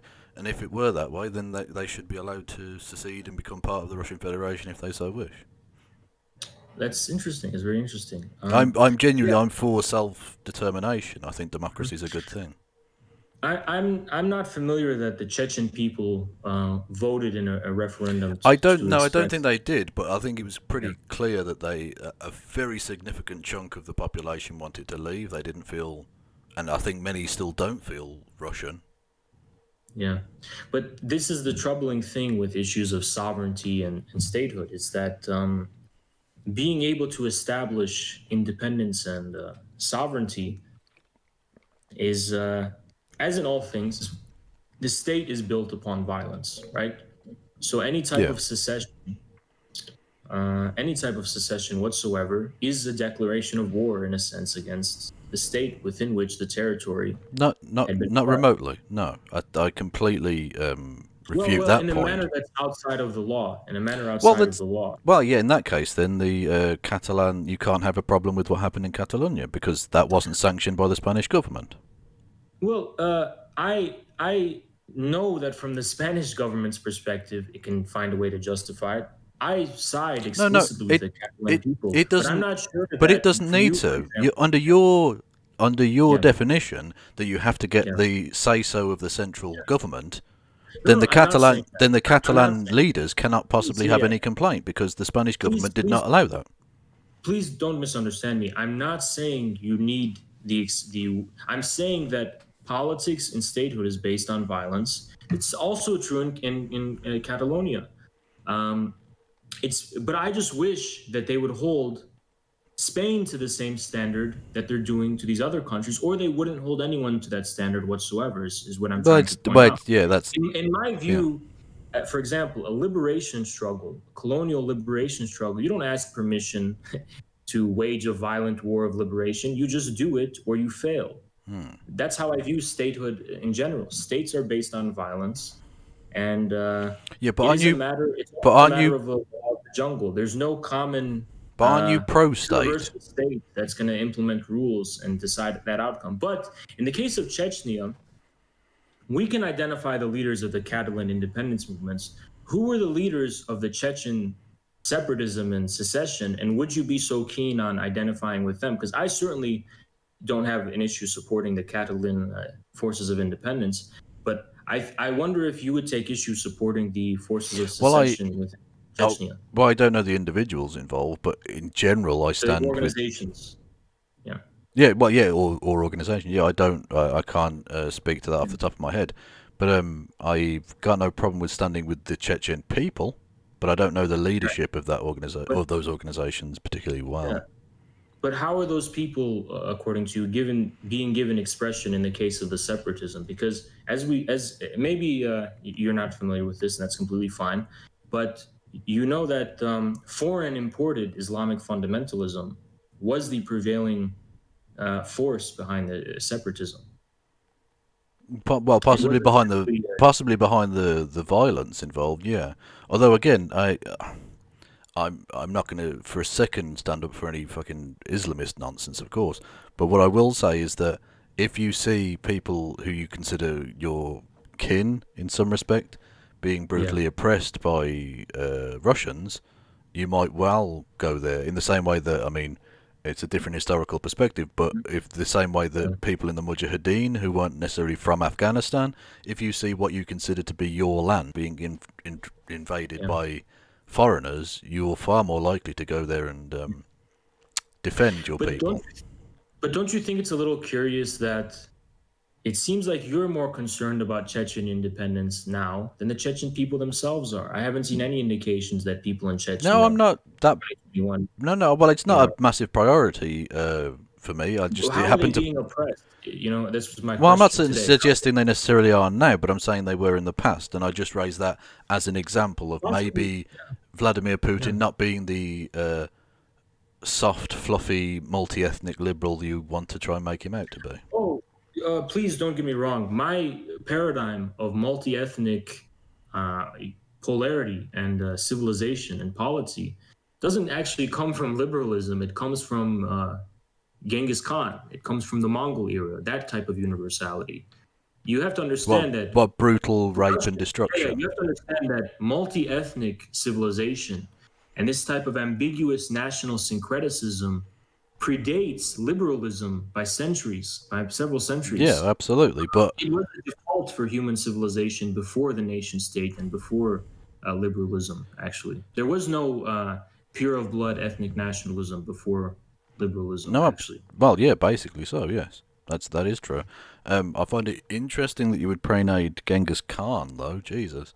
Well, yeah, the Mongol Empire was a multi-ethnic and multi-religious civilization. It wasn't just the rule of all Mongols. Well, yeah, but it didn't do so by being nicey-nicey with different racial groupings. It brutally repressed anyone with any dissent whatsoever. He was a conqueror, yes, but states are built as such. This is the history of humanity that we have to face. But it's not. It's just as true as Europe as it was in Oh no, in Asia. absolutely, yeah, It's just that yeah. because of a type of prejudice, maybe we see the Mongols as far more savage and Well, brutal. I don't know. I think the Romans were equally savage. Yeah, That's fair. That's very fair. Yeah, yeah, it's very. And the Roman Empire, to be fair, was also a multi-ethnic, it was. Yeah, religious civilization too. So. it actually had, in terms of nationalism, it had a far more progressive look at things. You were either a Roman or you were not Roman. Those were the two races, basically, Mhm. which is an interesting Precisely. take on things. Mhm. Yeah. So yeah, in terms of your defence of Vladimir Putin as well, his suppression of gay people, following in a line, it seems, from Stalin of Russian leaders who, or well, technically he wasn't Russian, he was Georgian, but leaders Yeah. of Russia who were incredibly homophobic. Oh, I don't deny that homophobia is an extremely prevalent issue within Russia for Russian non non heterosexual people themselves, because it's not an issue for us, it's an issue for them. It's about them, right? So I don't deny them that, and I don't deny their struggle against that. I just take issue with the view that this somehow qualifies Putin as a fascist. I don't think being homophobic means you're a fascist. No, but it's, well, that in of itself isn't, no, but his um, bullying of smaller countries that neighbour Mhm. him, his Yeah. repression of internal dissent, his clampdown Yeah. on the media, his kicking out of foreign NGOs, his Sure. engaging in spies on Of on almost course. Soviet-style level, his repression Yeah. of gay people to the point where the Moscow Pride Parade is banned for a century. Yeah. All of this put together makes him sound quite fashy. Well, a few things you mentioned. The one is that you mentioned he's bullying small countries. Well, it's interesting that after the dissolution of the Soviet Union, NATO promised it wouldn't include any more states within NATO. As soon as the Soviet Union collapsed, what happened? The Eastern European countries started joining us. Obviously, Russia is going to take a hostile attitude towards some of these small neighbors, but these small neighbors are with NATO. They're associated with NATO. Russia sees this as an encroachment upon its own sovereignty and its own security. So, Russian perspective is that they're engaging in a type of self-defense, not a chauvinistic uh, type of genocidal and exterminationist. No, I didn't say he was exterminationist, but Well, invading. yeah. Well, with fascism, for example, you can maybe say that Putin is not a liberal Democrat, if that's what you're saying. Foreign I would NGOs, by definitely the say way, he's not democratic. Yes. you've mentioned a lot of things about related to geopolitics. Foreign and we have, for example, small businesses. I argued about this with Destiny. He said some businesses came from Russia and spread memes, and this was Russian intervention in democracy. Well, NGOs are not universal, global, neutral entities. They're aligned. They have certain geopolitical alignments. In this case, with America and the European Union. So we have an easy time seeing Russia as an alien force. Why isn't Russia allowed to see the West as an alien No, I've force? got So I no don't problem with consider them doing that. And if you look at the way in which, like you say, NATO has expanded, or the fact that there's a ring of nuclear weapons basically around the entirety of Russia, I've no problem with Russia feeling threatened and seeing the West as an alien thing. But you'll note that Russia today is allowed to exist in the UK, in France. I think it's still got a license in America, which yeah, is essentially Russian state television.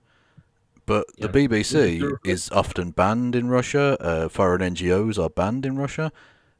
That suggests to me Well, that one side is at least open to Russia in a way that Russia is not open to anyone else. I, I would yeah, suggest that, again, belies a certain fashy tendency within Putin's governance, along with the yeah. murder of journalists and political opponents and stuff, which is very, very reminiscent of 20th century fascism. Well, it's reminiscent of 20th century so-called non-liberal authoritarianism in general, but we'll get to that, including the communist states. But we'll get to that later. I want to say about this business about NGOs. From the Russian perspective, precisely the opposite is true. From the Russian perspective, Russia is too open to the West, while the West is treating Russia unfairly. Yes, Russian news is allowed to exist in America because America's laws. America's the one claiming to be a liberal democracy. Russia doesn't claim to be a liberal democracy, so it doesn't have an obligation to tolerate all these types of speech. It doesn't have to tolerate anything. But your argument was that he wasn't a fascist. I don't think that just because you're not a liberal, I don't think everything outside of liberalism is fascism. No, but I've given you a list of concrete actions that Putin has engaged in, all of which conform to fascist tendencies, which are repression of. No way essentially fascistic. Yeah, they are. They're absolutely core cornerstones of 20th century European fascisms. They absolutely are. They all. If you do a tick box of what did Hitler do, what did Mussolini do, what did Franco do, they all check the list. Other than concentration camps, he's got the full quota. Right. But my contention is that this is true for all non-liberal societies in the 20th century, not just the fascist one. So I want to know what is essentially fascistic about this, because I like in a previous argument I put it this way: Nazis wear shoes, I wear shoes. Does this make me a Nazi? No, because essentially speaking, what defines Nazism now from just please let me continue. Now from the liberal perspective, it may be that big strongman authoritarianism and clamping down on free speech is what essentially defines fascism. But I consider this a narrow perspective of the liberal subjectivity, not an eternal one. And to be fair, if you are a liberal and you just simply consider everything outside of liberalism as fascist, that clarifies to me your position very well. But I decline to accept that this is true for everyone. We communists, Stalinists, we don't see fascism simply as so-called authoritarianism or illiberalism. So it's not enough to be outside of liberalism. And let's call a spade, the specific continuity institutionally, historically, politically, like concretely, like actual inheritance of the institution of Anglo-Saxon liberalism, because liberalism originates in England and through America and so on and so on. This is not the supreme form of civilization beyond which is fascism. No, well, absolutely. No, I agree with that last point, and I'm not a liberal myself, although you did call me that in the Twitch title to this. But that's fine. You can have your opinion. The quote you can see on the screen. Your title is a little bit less genuine. Well, yeah, but mine was a joke, though. To be fair, I called myself a Chad, like it's anyway. But the point being is that the comparison to I wear shoes, therefore, and Hitler wore shoes, that's nonsense. Obviously, wearing shoes is a very everyday thing that everyone does, whether you're a fascist, a liberal, or anything. Clamping down on the media. Killing journalists and political opponents, doing so on foreign soil, which is objectively an act of war, doing all of those things is not an everyday occurrence. I don't know if you or I have ever murdered a political opponent in a foreign country, for instance. A few things. America has done all of those things. Yeah, we don't absolutely. I would call it fascist. I would call it fascist. Yes, that's fair. I think Donald, contrary to what you said to I think it was Vosh, Donald Trump is a fascist. Yes. No. Before Trump, America has. America has done that. Yes. Yeah. So, but the things I would say though is that yes, everyone wears shoes, but then I would also say everyone outside of liberalism considers the speech that can be tolerated within the country, the type of media that is. Well, liberalism does that too, actually, as it works out, but. Yeah. Well, I would actually point that to the fact that liberalism is untenable, hypocritical, and unsustainable, and self-contradictory. Well, I don't know about unsustainable, but I would certainly say it's hypocritical, yes. But the point being is that I'm not suggesting that you're either liberal or fascist. I think that's a very reductive way of approaching anything. I think you can say that maybe you're liberal-ish or authoritarian, and that within inside authoritarianism is fascism. And if you want to just fall back on Putin's an authoritarian instead, that's fine, but it doesn't make it any better. Yeah, like for example, Genghis Khan, if someone wrote on a scribe, fuck Genghis Khan or whatever, Genghis Khan would probably have his head, right? Is he a fascist? No, because it's outside. He was outside of liberalism. Well, he was pre-fascism, so that wouldn't really make any sense historically speaking. But I get the point you're making. Yes. This is my issue, though, is that why is it that after this threshold of Nazism emerging, this becomes the supreme measure? Everything, therefore, after Nazism. Because humanity saw the destructive effects that fascism had. So people are very, very sensitive to the rise of fascism because we don't want to go back to that place again. Yeah. But abstractly speaking... And as a Stalinist, surely you must be aware, intrinsically, as to the destructive nature, that Russia, the Soviet Union, suffered more than any country.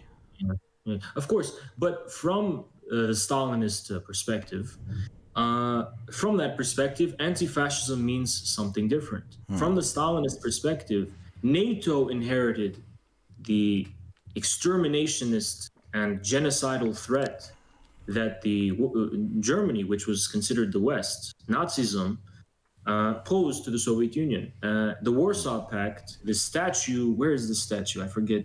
Of the soldier with a sword carrying a baby on his shoulder, that basically, you know what I'm talking about? Or I don't know that statue, sorry. No. Oh, okay. Forget it then. But they view that American liberalism as the heir to fascism. In Soviet propaganda during the Cold War, the idea was that, and I think this is pretty much true, the fundamental drive of military-industrial complex created in Nazi Germany was inherited by the American deep state. And I think this is true. I would argue that whilst I think that probably is true, I think a lot of the criticisms that could be made about the American state can also be made about the Soviet Union too. Mm-hmm. Which ones?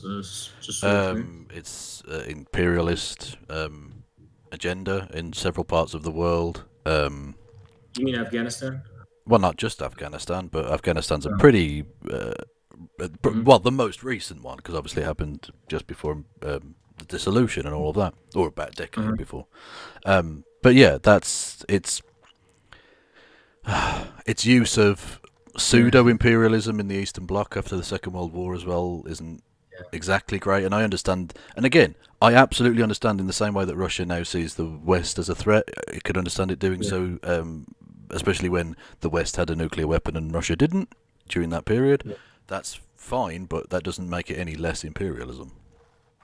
I actually don't think any of this qualifies as imperialism. Obviously, Russia was the boss of the Eastern Bloc. Everyone knew it. It wasn't formally instantiated anywhere, but everyone acknowledged that. But then again, all political realities have unwritten dynamics.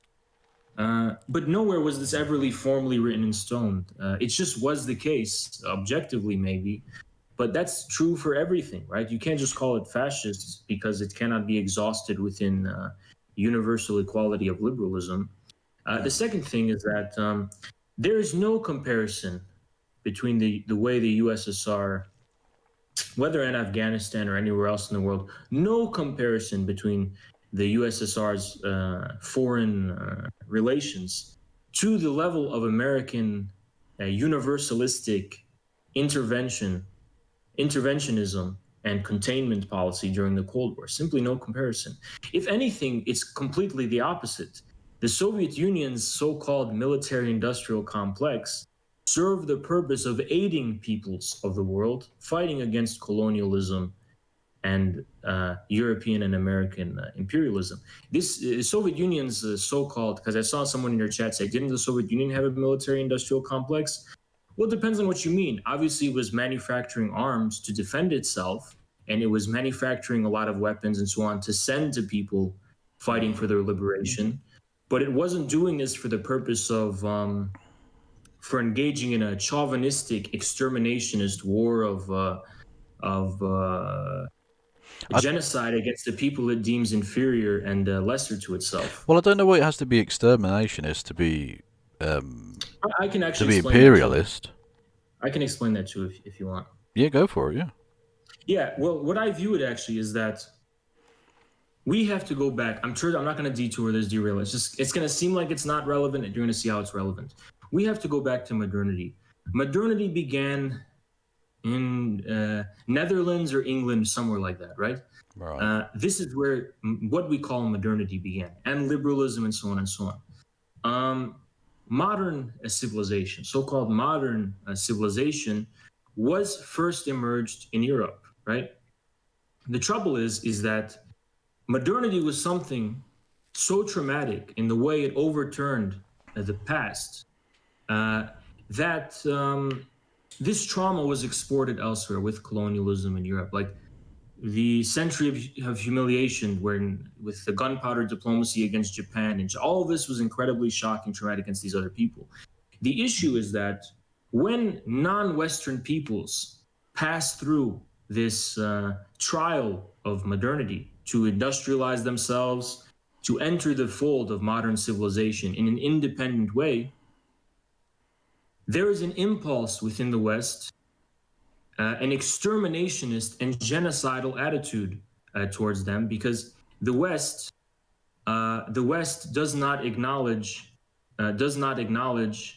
any type of possible civilization beyond its own. It's this primordial type of universalism that begins with Western modernity, according to which the West is the only real civilization, and any other civilization that attempts to break out of the Western world order must be kept down, suppressed, exterminated. Now, in the case of Nazism in Germany, there is no meaning to fascism. There's no meaning to Nazism without the context of the Soviet Union, in my view. In my view, the Germans were trying to repress the way that the Soviet Union passed through modernity in an independent way, while reviving the special Russian civilization. Well, The Nazis, I'm not sure that works on the basis that Nazism arose before Russia had really industrialized.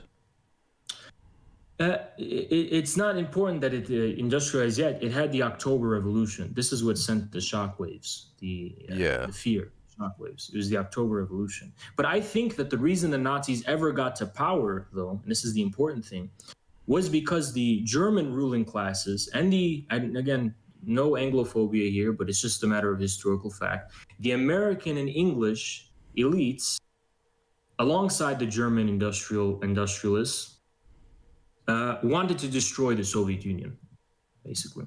And this is what enabled. Well, I don't think it's about destroying the Soviet Union. They certainly feared communism, and you had obviously the communist revolution in, was it Bavaria before, and then put down by the Freikorps and all of that. So that's definitely a problem, but I don't think that had anything to do with the Soviet Union as such, because the Soviet Union wasn't really interfering with large parts of Europe because it was still reeling from the Civil War. True, yes. But here's the issue, is that the Soviet Union, its mere existence was a defiance of the Western world order. So what you're describing as the specter of communism at this specific point of history can be understood in two ways. The first way is the fact that the 19th century liberal order broke down with 1929, the crash of the Great Depression. It was clear some type of social revolution was imminent. Not necessarily political revolution, but there was an objective social revolution happening that changed the way governments relate to the economy. The welfare state and New Deal and all of that attest to this. But that was generally associated with this new thing represented by the Soviet Union, communism.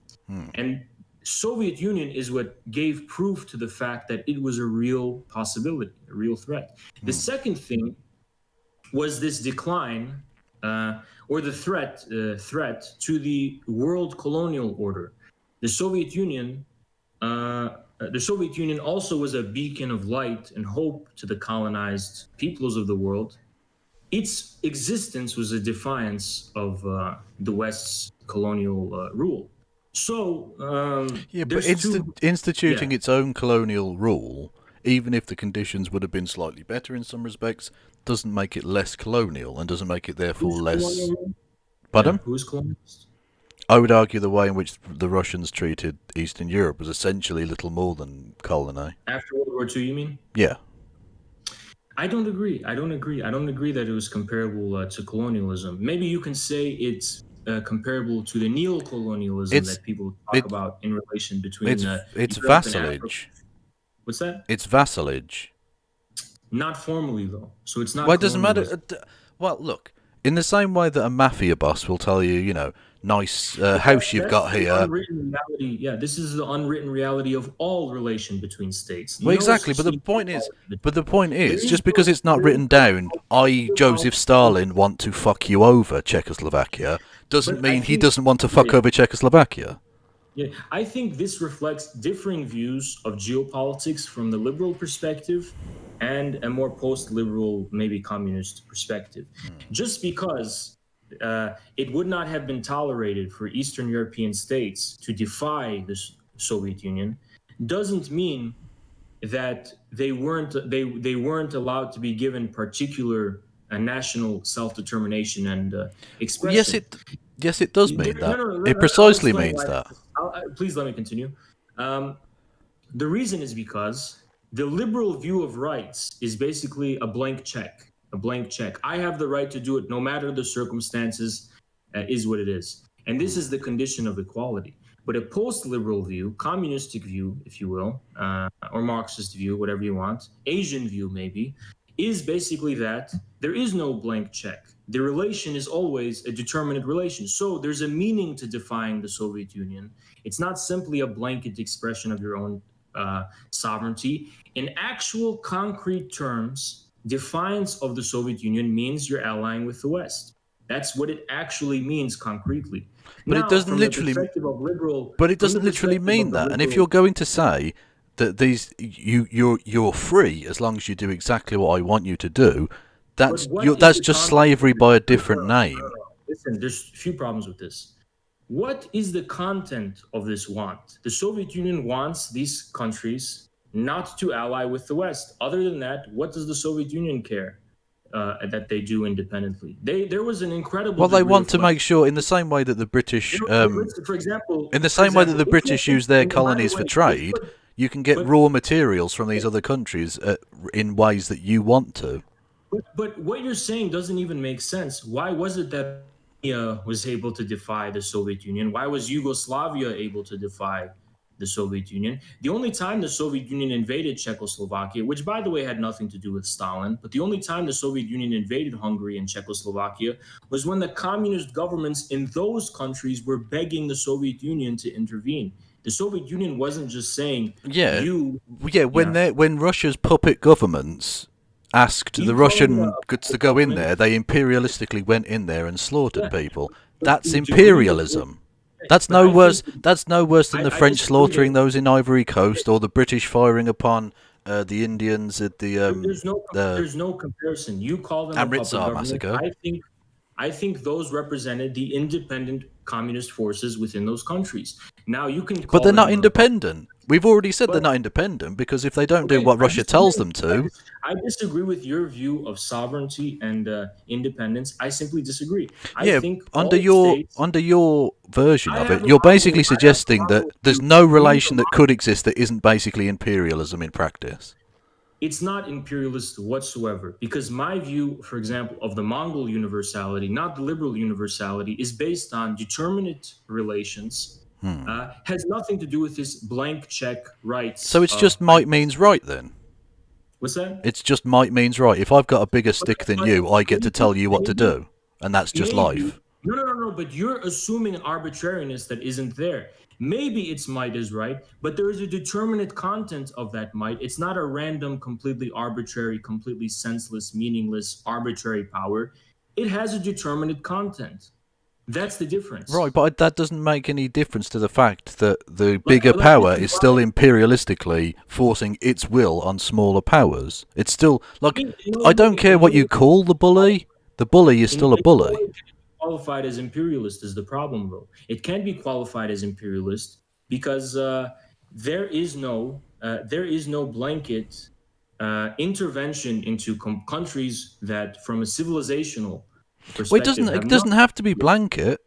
It doesn't have to be blanket. I think it does. I think it does. I think American imperialism, European imperialism is completely different from Soviet intervention into other countries. And one of the reasons I'm not sure it is. I'm really not sure it is. Like I say, the invasion of Czechoslovakia or anywhere else that Russia got involved in, when you're slaughtering innocents, it looks a lot the same as the French in the Ivory Coast or Britain at Amritsar. The Czechoslovak government was telling the Soviet Union to intervene, and they did. Yeah, the puppet government that's at the behest of Moscow asks Moscow to do a thing. But here's the problem: when you say it's a puppet government and it's at the behest of Moscow, well, it is. You're making it seem like every content of this government is merely that it's taking orders from Moscow. No, not every element, but it is the satraps of the ancient world. It is subservient to Moscow to the extent, and even this is contestable, by the way. And you didn't really respond to this what I brought up earlier. It is contestable that, for example, it even must agree with the Soviet Union's foreign policy. Like, there had to be a consensus between all of these governments. We know that because of Romania. We know it because of Yugoslavia. Why was Romania able to defy the Soviet Union, if what you're saying is true? Romania did defy the Soviet Union and did leave the fold. Absolutely, there were. But they often, for instance... Eastern Bloc governments were not Soviet puppet governments. They were ruled by independent... What I mean by independent is that these were communists who were not simply blind puppets, but had their own communistic vision for their nation and their countries. They were essentially, I would make them, or I would describe them as being like the satraps of the ancient world. They had a certain amount of power within their own borders, but were essentially, when it came down to the big important issues, they were puppets. They were little more. This is true if we create this idea, maybe it's a real idea, of a big communistic empire, but it's not simply a relation of imperialism between the Soviet Union imposing itself on them. Then you would say it's one big empire, and they were the satraps of this one big empire that wasn't formally... it's an empire! You've just described it as an empire. That's imperialism. This empire is not the Soviet Union controlling them. It is one big empire of which they are all a part. But the Soviet Union, again, it's not formal. We know that. We've agreed on that. But when Moscow says a thing, they're not really powerful enough to not do the thing. So it's basically the same as India not being able to say no to London in 1850. Listen, there's no such thing as the blank check of liberal sovereignty in the real world. There's no such thing. There are there's no absolute blank check to anything. No. This is the Mongol view of universality as opposed to the liberal one. Formally speaking, there was no imperialism. Now maybe you can say in practice they didn't have the right to define the Soviet Union. Just trying to say, well, we didn't write it down doesn't mean anything. In this sense, I would say rights don't even exist. You don't have a right in the real world. Well, no, of course, rights don't naturally exist. They don't grow on trees. No, obviously not. Rights are enforced by might, in a sense, of course. But the point being that if you're going to have an actual sovereign nation, it has to be sovereign. And those of the Eastern Bloc during the time where before the sort of the beginnings of the end, let's say, for the Soviet Union, that was absolutely an empire of satraps. And just because the satrap asks the was it Grand Vizier or whatever it's called to come in and solve its problems for it, that's not an independent government asking for assistance from another sovereign nation. That's a patsy asking its boss to come, its line manager to come down and sort the situation for it. In that case, it's one big polity then. It's not just one nation imposing itself on another. It's one big polity, and it's organized in a certain way. No, it's not. Because Poland didn't get to say to Moscow, oh, well, on this occasion, we're having our right. Poland just sat there and did what it was fucking told. That's objective reality. Poland was not strong enough to. By the way... Exactly. So you're saying might is right and the empire is fine?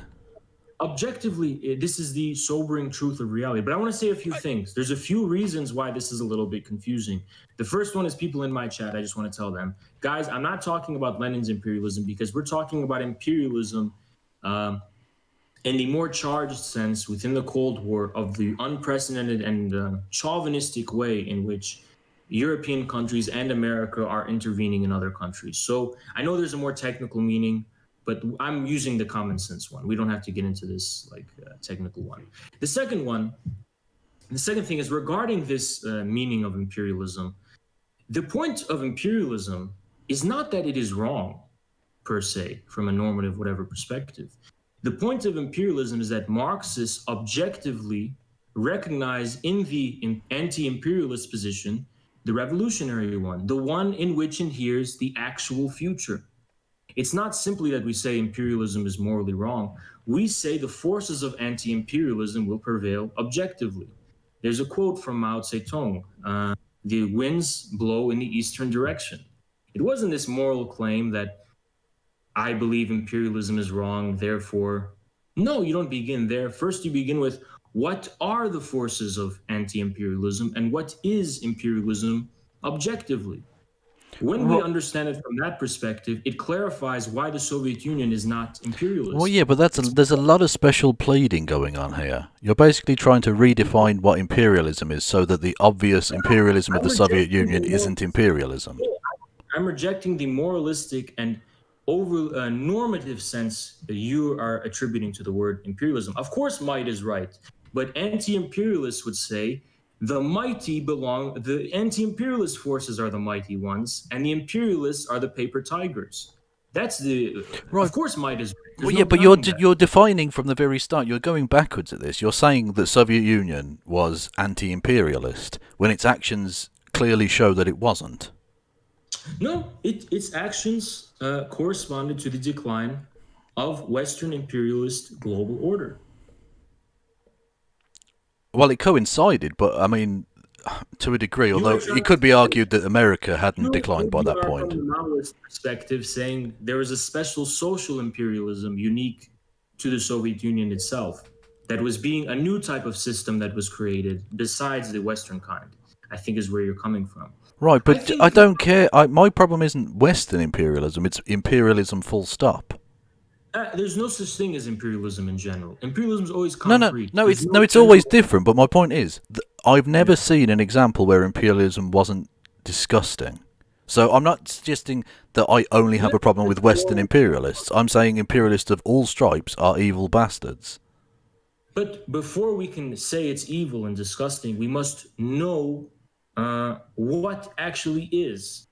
Like, I reject a romantic position according to which we can say something is evil even if it is real objectively. Marxist-Leninists simply say in a more qualified sense, what Marxist-Leninists are saying is that from a scale of maybe hundreds of years, imperialism is not even real. It is in the process of being disintegrated. It is a paper tiger. Well, if you mean nothing's permanent, that's true. We don't have to adopt. We don't have to say it's evil. We don't have to say it's bad. It is simply a paper tiger. It is simply will be destroyed. Well, hang on, no. You can and should say it's evil if it's evil. We must have the courage. Surely, to submit ultimately, the core of what is attractive about Marxism is that it does away with the controllable evils of the world. There are uncontrollable, like earthquakes and things. I think, but it does away with the ability of people to enact their evil upon others, or to the greatest extent possible. In Marx's time, there were many moralistic, and Marx would call them bourgeois socialists. Yeah. Marxism distinguished itself precisely not being what you're talking about. Marxism was about materialism. Marxism was about materialist. But I thought you were against empiricism. Materialism and empiricism are two entirely different things. Completely different things. Okay. Completely different things. Yeah. Okay. I mean, I'm going to need you to define the differences there. Sure. Well, this is where I was coming from, actually, in my critiques, speaking about 17th century Anglo-Saxon metaphysics. I think many Marxists, when they use the word materialism, actually mean what I like to call substantialism. They mean to say that the material object is already formally predefined somewhere, when in actuality, material objectivity possesses a dialectical relationship with form. This is why Marx's materialism is dialectical. Marx's materialism doesn't say there is simply a substance already formally definite, and all we're doing is passively reflecting this form. We are the way in which humanity gives form to the material content is dialectical. So, in simpler terms, materialism is about what is material. But what is material? You're straying into word salad territory now, my friend. Yeah, listen, I don't want to be rude here. I don't want to make this rude. But I think you're kind of being arrogant. I think you're just not familiar with this more philosophical whatever approach. And just because you're not familiar with it, you're saying it's meaningless. And I think that's an unjustifiable assumption. If it's not clear to you, that is perfectly understandable and perfectly reasonable. I think it's really rude that you're just saying it's completely meaningless just because you're not familiar with where I'm coming from. If I was talking to a scholar of Heidegger, and if I was talking to these people in universities, what I'm saying would be perfectly understandable. And it's perfectly understandable to many people. If you're not coming from that background yourself, I can sympathize with that and I can try to work with you. But calling it meaningless because you're not familiar with it. Okay, but talking down to me, being like, well, I'm too much of a philosopher for you to understand my nonsense. But you're calling me meaningless, and I'm trying to work with you. So instead of saying it's word salad, can't you just ask me to clarify and elaborate a little bit? And maybe. Well, no, because it's 3 a.m, and I think I've let you speak plenty in this conversation, to be honest. And I think you want to invent new definitions for words. I'm using words in ways you're not familiar with, and that doesn't mean I'm creating new dogmas and definitions. I'm just using them in ways. Well, no, not new dogmas, just new definitions, just new definitions of words to try and get out of the fact that you support things that you claim you don't support. So you claim to be anti-imperialist, but yet will support imperialists. I don't think the definitions are new whatsoever. I think the manner in which I'm giving expression to the definite meaning of these words is just unfamiliar to you, which is completely fine. But I think the human and dialectical approach to expressing meaning and to knowledge is that it's an active thing. There are no definitions set in stone, inscribed somewhere. Human language is something active, and we must constantly actively give meaning to things in different ways. And actually, I think the ability to describe things, old things, in new ways is proof that you actually know what you're talking about.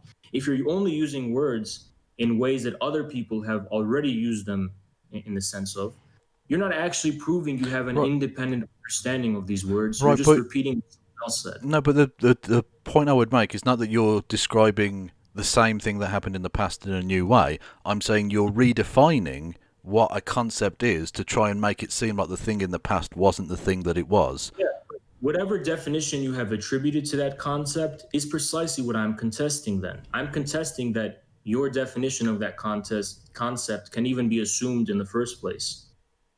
Well, no, it's not a matter of assuming anything. It's saying that there are generations of scholars who have studied things like fascism and things like imperialism, and that trying to redefine them so that they're more convenient for a political agenda that you've already established in your mind doesn't get you out of the fact that you claim to be anti-imperialist but clearly support certain imperialism.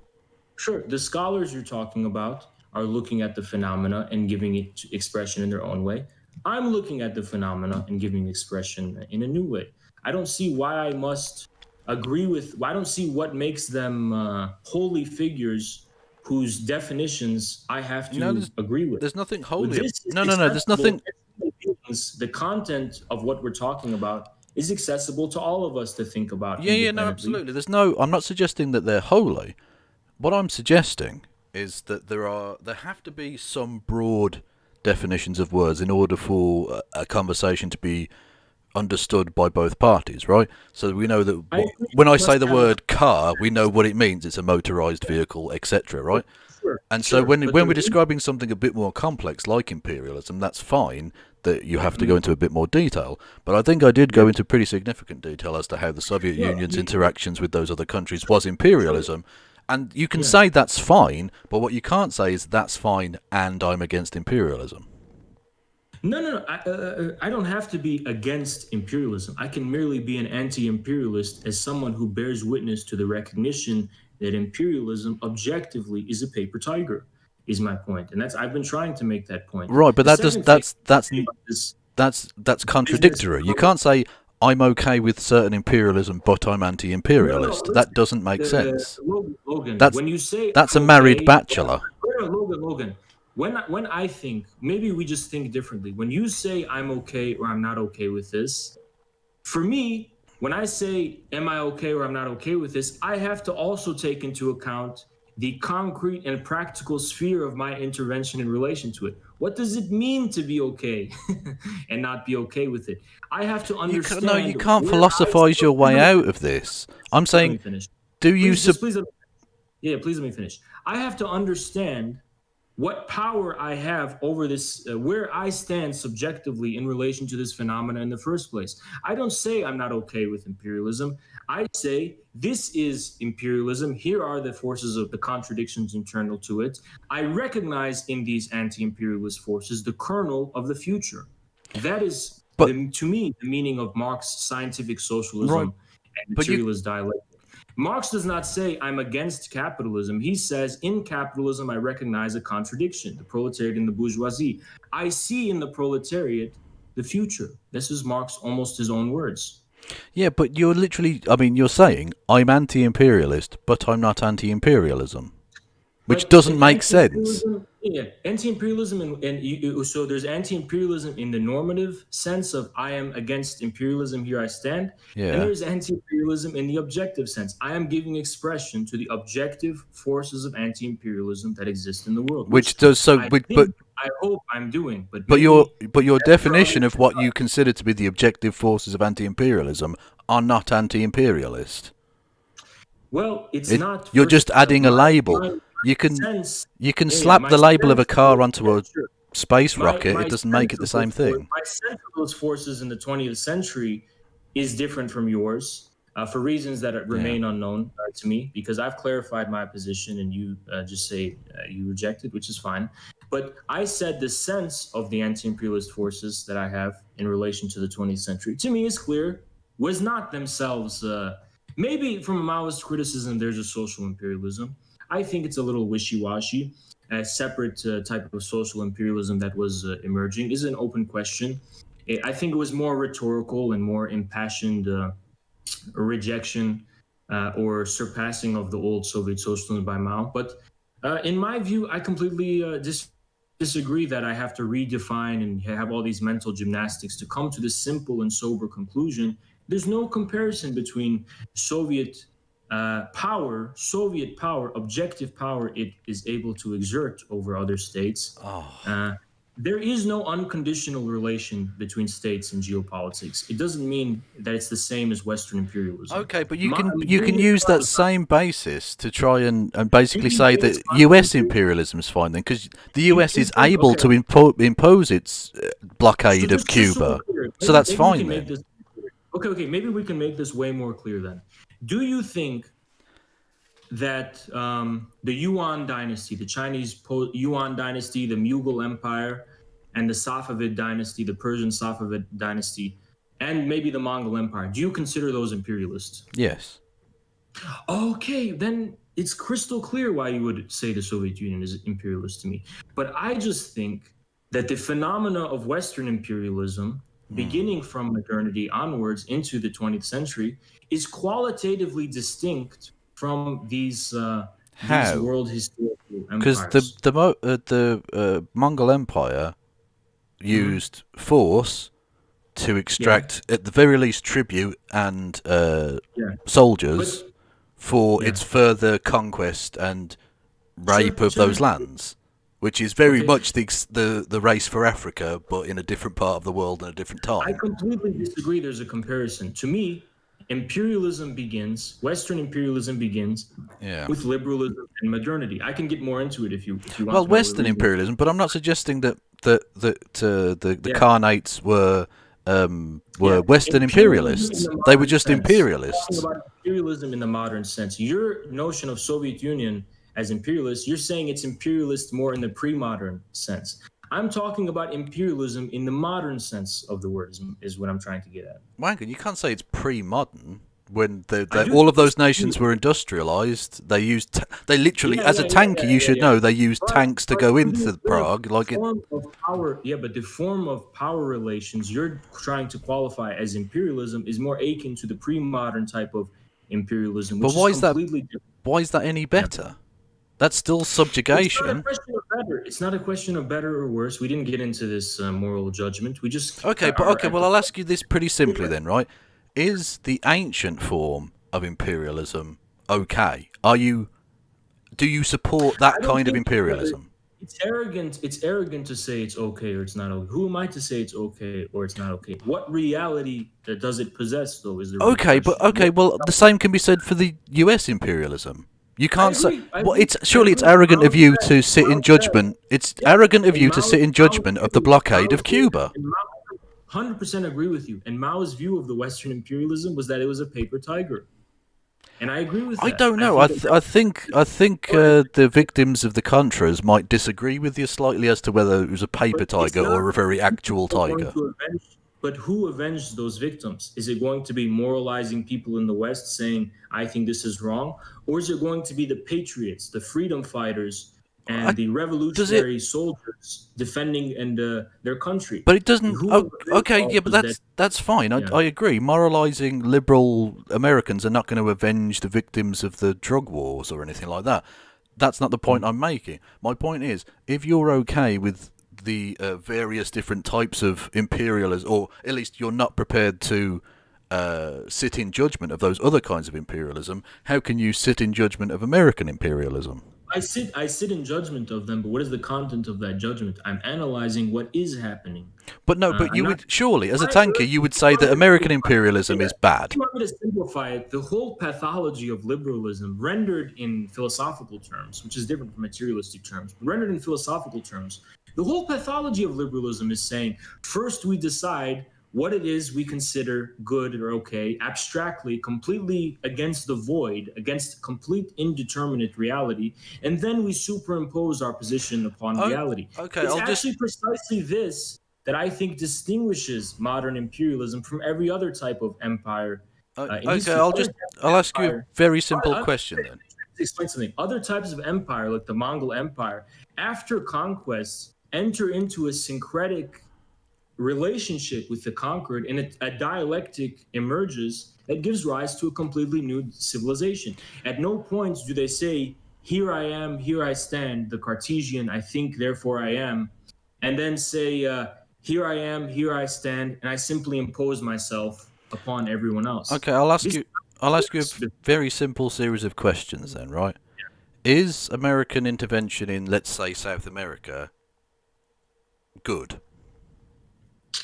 Good for who? For the people of South America.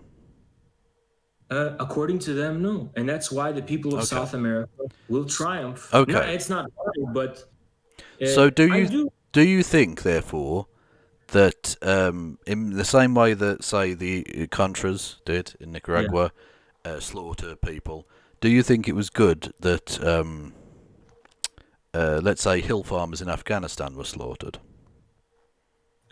For them, it was a horrible thing. But I am not arrogant enough to say I am the moral agent that exercises dominion over all of this phenomenon. No one's saying you exercise dominion. Clearly, you're one person. But I'm saying you can't sit in judgment of American imperialism and say that Soviet imperialism is fine. Before I can have a judgment, I must be clear about the sphere of my practical relationship over the phenomena that is being judged. I cannot simply say, I think it is, I don't want to be a vain person. I don't simply want to say, this is bad. I want to clarify what is it. I don't want to be rude here, but considering you've been going on about how you've destroyed Vosh and how you now own him and things, I don't think you get to say, I'm not a vain person. That's not how that works. I don't think not being rude, but if you look at my chat right now, and you look at how active our community is, I don't think it's vain. I think you can say I'm punching above my weight in terms of how big I Yeah, am. but you can't flex on. Vosh has a way bigger community than you and I put together. Like, we have the momentum to back it up. I mean, I peaked almost 300 viewers just this stream today, and this is not even a heated stream. We have momentum to back up. That's fine. I don't You're. think it's vain at all. I don't think it's you've, vain. as you've pointed out. Well, no, it can be accurate and vain. Vanity isn't based on inaccuracy. How would you qualify my vanity then? Saying that you've destroyed people and wrecked them and you now own them is you're basically kind of trying to flex on people. That's pretty vain, man. That's pretty vain. Yeah, if you look at the titles I give, it's based on how they've interacted. When they want to play monkey business and play guerrilla game, that's when that's what I wanted to ask. Sorry, the guerrilla thing. What's that about? But I'll get to it. When you watch the Xander Hall debate, he was very polite to the latter half. So I titled the debate "Tankie Debates Xander Hall." Destiny was kind of polite. He was kind of polite, but he was still, kind of rude. So I said I defeated him, right? He never wanted to engage in a constructive conversation. So to me, he pretty much conceded. Vosh wanted to play guerrilla games, and Vosh got the beast mode, and he was destroyed. Socialism done left was the worst one yet. And he was obliterated. Sorry, I know we're going to be serious this one. He was obliterated, you know what I'm saying? Yeah. But we're going to be serious here. That's what happened with him. Now, unless something changes so far, I think I'll title this view, Tankie Debates KFL Logan. This was a debate, I think. Right, okay. But what's the guerrilla thing about? Yeah, so we uploaded a video. So this is how the meme started. So I did an analysis of Godzilla versus King Kong. Like, what is going on here? What is the meaning of this? To me, and then we got to King Kong, analysis of the film King Kong. There have been interpretations, not my own, interpretations of the past of King Kong from the 20s movie representing the proletariat. King Kong represents the kind of modern condition of the proletariat in relationship to society as this kind of beast in relation to society. Then there's the anti-colonial narrative, the anti-colonial view of what the meaning of King Kong is this encounter between European modern civilization and pre-modern peoples who have this similar, it's kind of a chauvinistic in the context of the 20s view, but it's almost as though they are relating to the shock of modernity as though King Kong is in New York City, how shocking and disorienting and so on modern life is. But to me, there's a type of tragedy at the heart of the film, King Kong, where King Kong, to me, he represents the most primordial kernel of our own humanity. And the fact that he was under attack by all those planes and all this stuff is about how our own modern society attacks humanity itself. So King Kong, to me, represents a deeper type of humanity. And that's the whole shtick of Infrared. We believe we are a type of new humanism. We believe in a type of clear, plain-spoken spirit of humanity over what we consider more of an ironic Breadtube type of passive aggression. Okay. I mean, it's an interesting thought. I think the movie's probably a little bit simpler than that, but I mean, it's poetic. I'll give you that. Mm-hmm. Okay. I'm just glad it wasn't, as some people were thinking, it might be racist, but thankfully it's not. That's good. No, absolutely not. Oh, okay, good. Okay. Well, it's like 3:30 in the morning here, so I'm gonna. I won't title this "Destroyed." I'll just title it "Debate." So Okay, fair cool. Man. Yeah. It was such we disagreed about a lot of things, and it was very difficult to establish common communication. That's clear to me. Well, if you're curious and you do want to know more about where I'm coming from, maybe in the future we can have a longer conversation. But it seems to me there's maybe a barrier of meaning. That's fine. That's okay. Cool, man. But you were very polite, and I hope I was polite, and it is what it is. Yeah, cool. Yeah, maybe we'll talk another time. Enjoy what's left of your evening. Okay, you too. Take care, man. All right. Yep.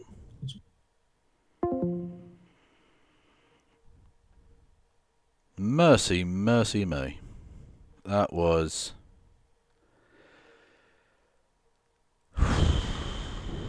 I don't know how to describe that.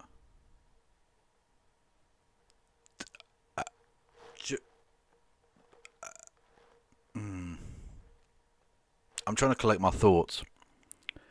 I'm glad.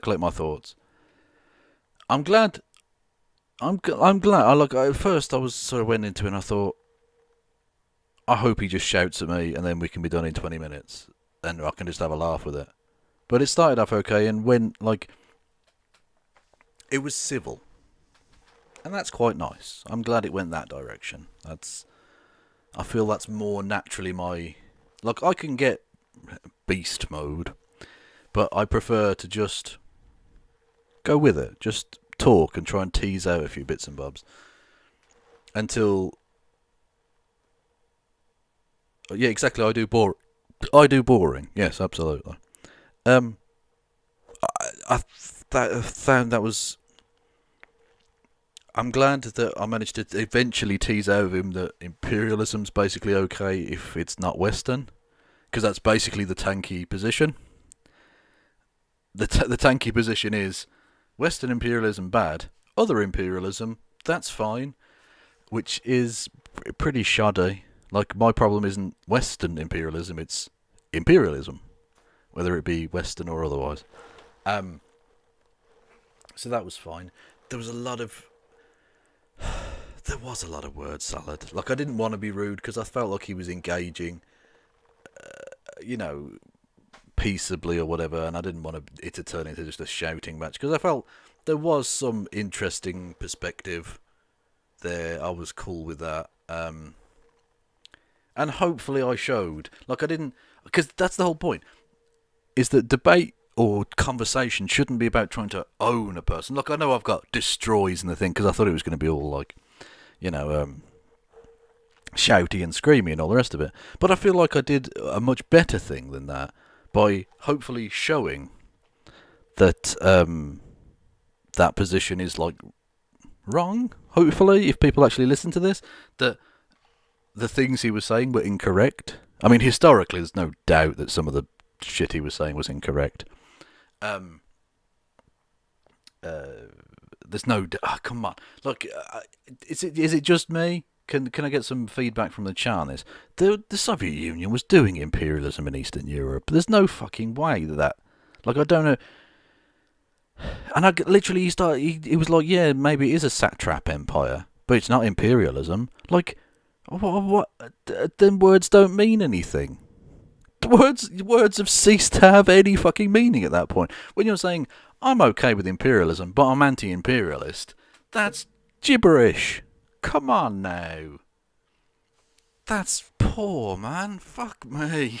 What do you want me to fucking say? Oh, God, that was draining. Anyway, we got some bits, didn't we, also? Or not bits, but thank you to Antinatalist, Stories as Models, Duce Lord, who I think will have an interesting time on this channel, and Remdrone for following on Twitch. Sophia comes back with... I did ask him that question. Sophia gave me $1 and said, is infrared as transphobic as other tankies? I don't think he is. I think, although he sort of danced around the topic to an extent, I thought he was going to do the full Caleb Moppin. Well, technically, I don't think trans people are absolute human garbage, and therefore I'm not transphobic thing. But he didn't. He danced around it a little bit, but then when I went, so, do you get rid of... Do you, do people who are transphobic not have to change? And he went, no, they do have to change. Trans people are okay. I was like, okay. It's probably not the wokest position in the world, but it's fine. That seems okay. I still, therefore, don't get his defense of Caleb Moppin. That seems pretty fucky. If you're not transphobic, why would you be okay with that dude when he is transphobic? I mean, obviously so. And so I hope I did... my trans peeps, some service there. It's impossible to say. It's impossible to say it's impossible to really get full answers out of him. It's like trying to get blood from a stone at times. But yeah, he's. Hopefully, I did something, whatever. And thank you to Leto Anor, who subscribed with Prime, who I believe I know who that person is. 15 out of 10. Delicious activity. Now, you can also subscribe to me on Twitch if you want to. The links are all there below. And you can follow me on Twitch, which costs you nout. Costs you nothing, people. All of you should go immediately and follow me on Twitch. Oh, someone did something. Minty Aya, 400 bits. I still like your hair. Well, thank you. I still like my hair too. I mean, I am going to be chopping it off pretty soon. Just because, just because I am. That's just the thing. So, well, I heard two noises. Why did I hear two noises if only one thing happened? Oh, Stories as Models, subscribe with Prime. Thank you, Stories as Models. I don't know who you are, though, so I won't do weird... I won't do weird flirting with you. Oh, I think I'm drunk on lack of sleep. I don't know why I'm saying that. I would be awake anyway. I haven't stayed up special for this conversation. I would have been around. I can't resubscribe on Twitch till tomorrow. Well, wait until I'm on and do it then. Because if you do it in between times, I might catch it, but it's likely I won't. Will you accept... That went, actually... I'm surprised that went as calmly as it did, because I was just messing with him in the Twitter DMs. Like, I think I said at one point, lick my ass, or eat my ass, or something. So, like, it was... Anyway. But, yeah, it was... Hopefully I'd got some ideas across. Like, it's difficult to know, especially in the aftermath of... especially in the immediate aftermath, because your head's still kind of like, because you don't want to fuck things up, like you don't want to say some dumb shit, so you're sort of on it, and then when you get out of the conversation, you're like, did I say all the points? Did I miss anything? So it's sort of difficult. Thank you to Wayward Historian with $5 whole. You are too kind, my good sir, madam, or they. You need a beer after that. I do actually, but I'm not going to. I'm gonna go to sleep in a bit. Who's real neoliberal?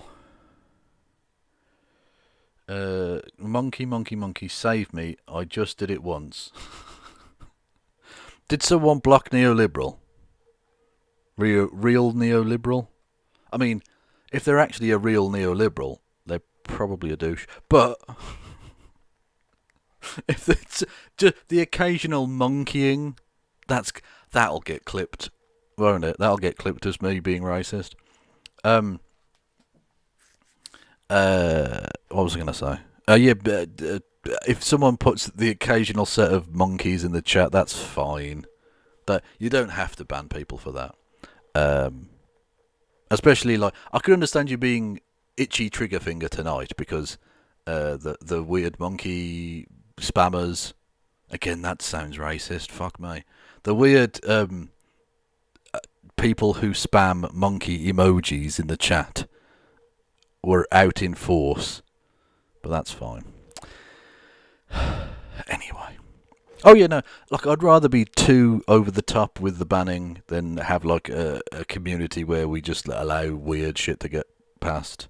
Like, this is not a free speech sorry, this is a free speech zone. It's not a free speech zone, okay? No one gets to just be a prick about it, so...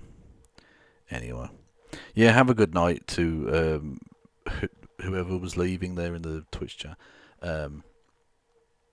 Yeah. Did anyone have any questions about all of that? Or frankly, anything else, really, but more specifically, I suppose, about the debate. Were there any points I missed? Were there any points I should have improved on? Because I might start doing a few more things. Like, I'm not going to be debate bro person. That's not my style at all.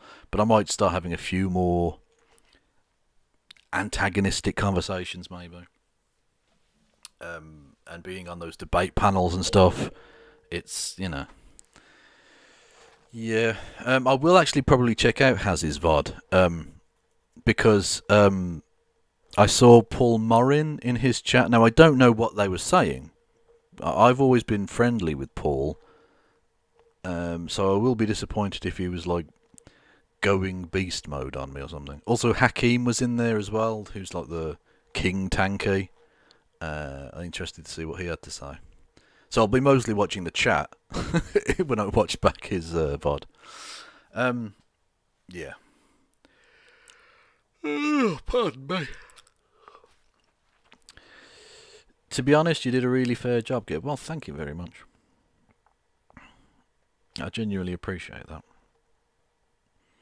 Can you explain imperialism very extensively for half an hour so I can fall asleep? I can't actually do that now.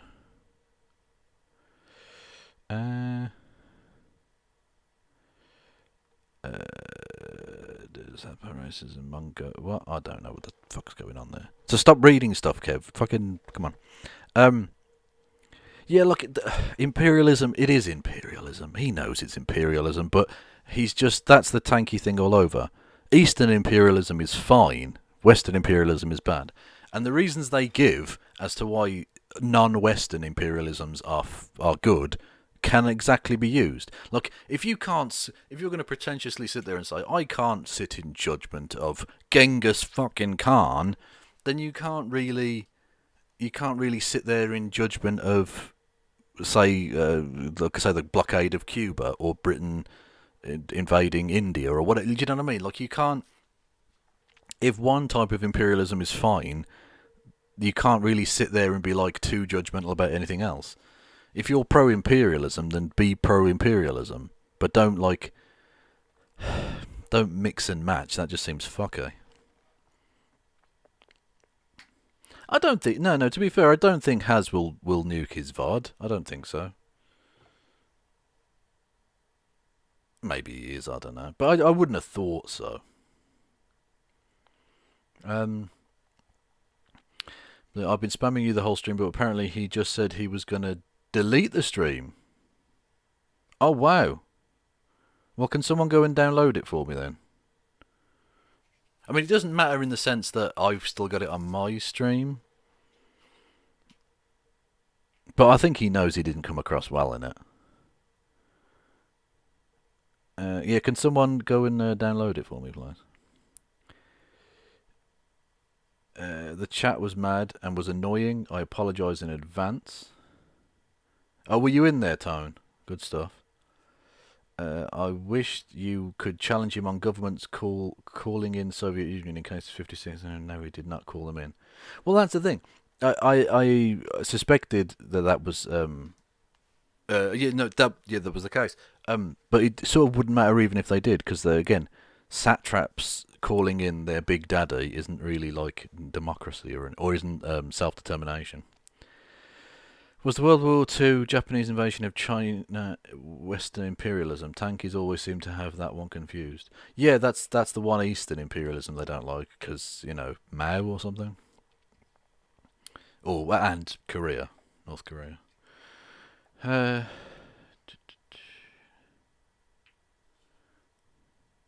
He's trying to figure out imperialism. Oh, yeah, please, when it's done, please download that stream for me, someone. That'd be amazing. Oh. He does a commentary for his followers as another video. He's doing a post-debate stream now. I'll wind it back. You should ask him about his views on socialism more instead of talking about the definitions of words. Well, that's the thing. Like, I sort of don't care too much about his views on socialism, particularly because I don't think he has a very fleshed out idea of it. Like, literally, he's a Maoist and a Stalinist, which are incompatible. So it's just, it would be sort of pointless. Although, to be honest, it would be just as pointless as the thing that actually happened, in the sense that he would have just sort of gish-galloped weird shit about Anglo-Saxon modernism or something. So, or he knows the lack of screaming won't be good for his brand he's trying to build. Yeah, that's true. Although, to be honest with you, from his perspective, he really ought to try and transition into something more calm, because that kind of screaming thing is going to get him banned from YouTube. Like, that's not... sort of being abusive in that way isn't going to last. There's a pre-game and post-game show live now, but I can't see the stream at all. Thoughts on the pitch inside the Narendra Modi Stadium? But good question, Eritro. It was ridiculous. Any test match that ends inside 2 days is fun. Not just that, just over 5 sessions. Was it 140 overs bowled? That's embarrassing, man. That shouldn't... Like, I've got no problem with the Indian curators producing pitches that spin. That's fine. But when it's the shortest test match since 1935, you've probably overdone it quite a lot. I do hope the pitch they prepare for next week is significantly better. Where are we? His view of socialism is Western imperialism is bad. Yes, and actually this is the point I've made before about like the Bernie burnout fucking people. They have a similar approach to it, or people like the Grey Zone, or to a certain degree the kind of WikiLeaks fan people. That whatever the West does is bad, and sort of they think conversely, therefore things that non-Westerners do are good, and that's obviously ridiculous. Like, a lot of what the West does is bad, but that doesn't mean that everything that a non-Western person does is fine, but also the West doesn't always do bad things. So like, just being anti-Western isn't a fucking consistent philosophical position. It's not any kind of proper philosophy at all. It's just an embarrassment. It's an embarrassment to any kind of vaguely learned mind. But there we go.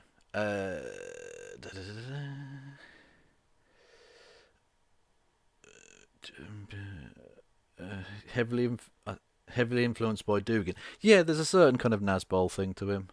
That infrared guy tried to flex context and history in some weird ways to justify imperialism and pederasty. Yeah, the pederasty thing. Why was he... What? Again, that perfectly suit... yeah, don't worry if you don't understand the cricket stuff, that's fine.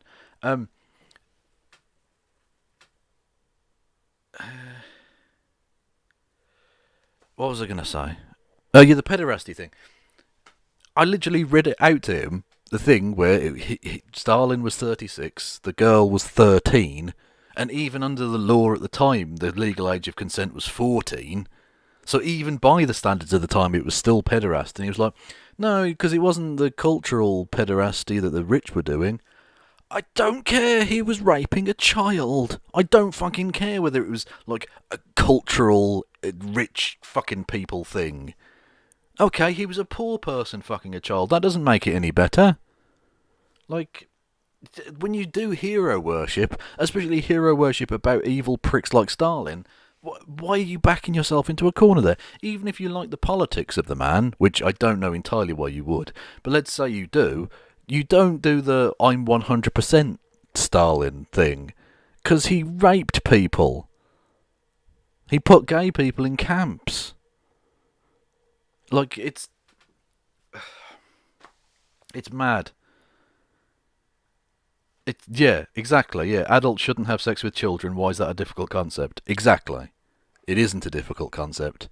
It's fucking monumentally evil. Anyway, thank you to Vogelweiss for following on Twitch. Yeah, that was something. I'm kind of glad I did it, actually. I'm kind of glad we went through with this. It was good to refocus and resharpen the mind just a little bit. Yeah. Anyway, so just gonna breathe, relax. Thank you all for listening and watching. Genuinely, because this was a weird time. It's not my usual time, but I enjoyed it nonetheless, and I think hopefully some good information was put out there. I don't know if this was of any real use, but I certainly won't be nuking the VOD. It will be staying up. Yeah, and from me and Rory Katz, I won't wake him up a second time and put him on stream today. Well, technically it's a different day, but yeah, yeah. Thank you for listening and watching. This was a thing. My links are all below. You can follow me, subscribe to me on the YouTube, follow me on the Twitch, subscribe to me on the Twitch. The links to like the Patreon and all that shit are below. My social medias, all the Twitter and Facebook and all that shit are below.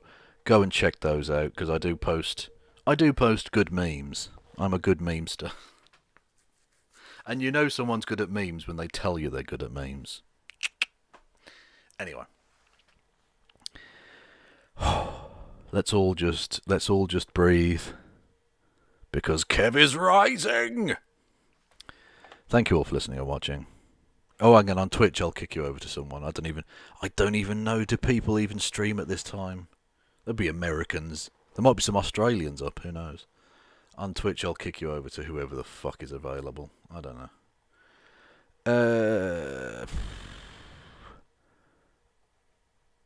Who have we got? We've got Dylan Casey. We've got Bad Bunny or MCDM. I don't even know who that is. I don't even know who that is. So Bad Bunny, I suppose. Yeah. Okay. We'll go over and see what Bad Bunny's up to. Thank you all for listening and watching. I will see you probably over the weekend at some point because the CPAC thing.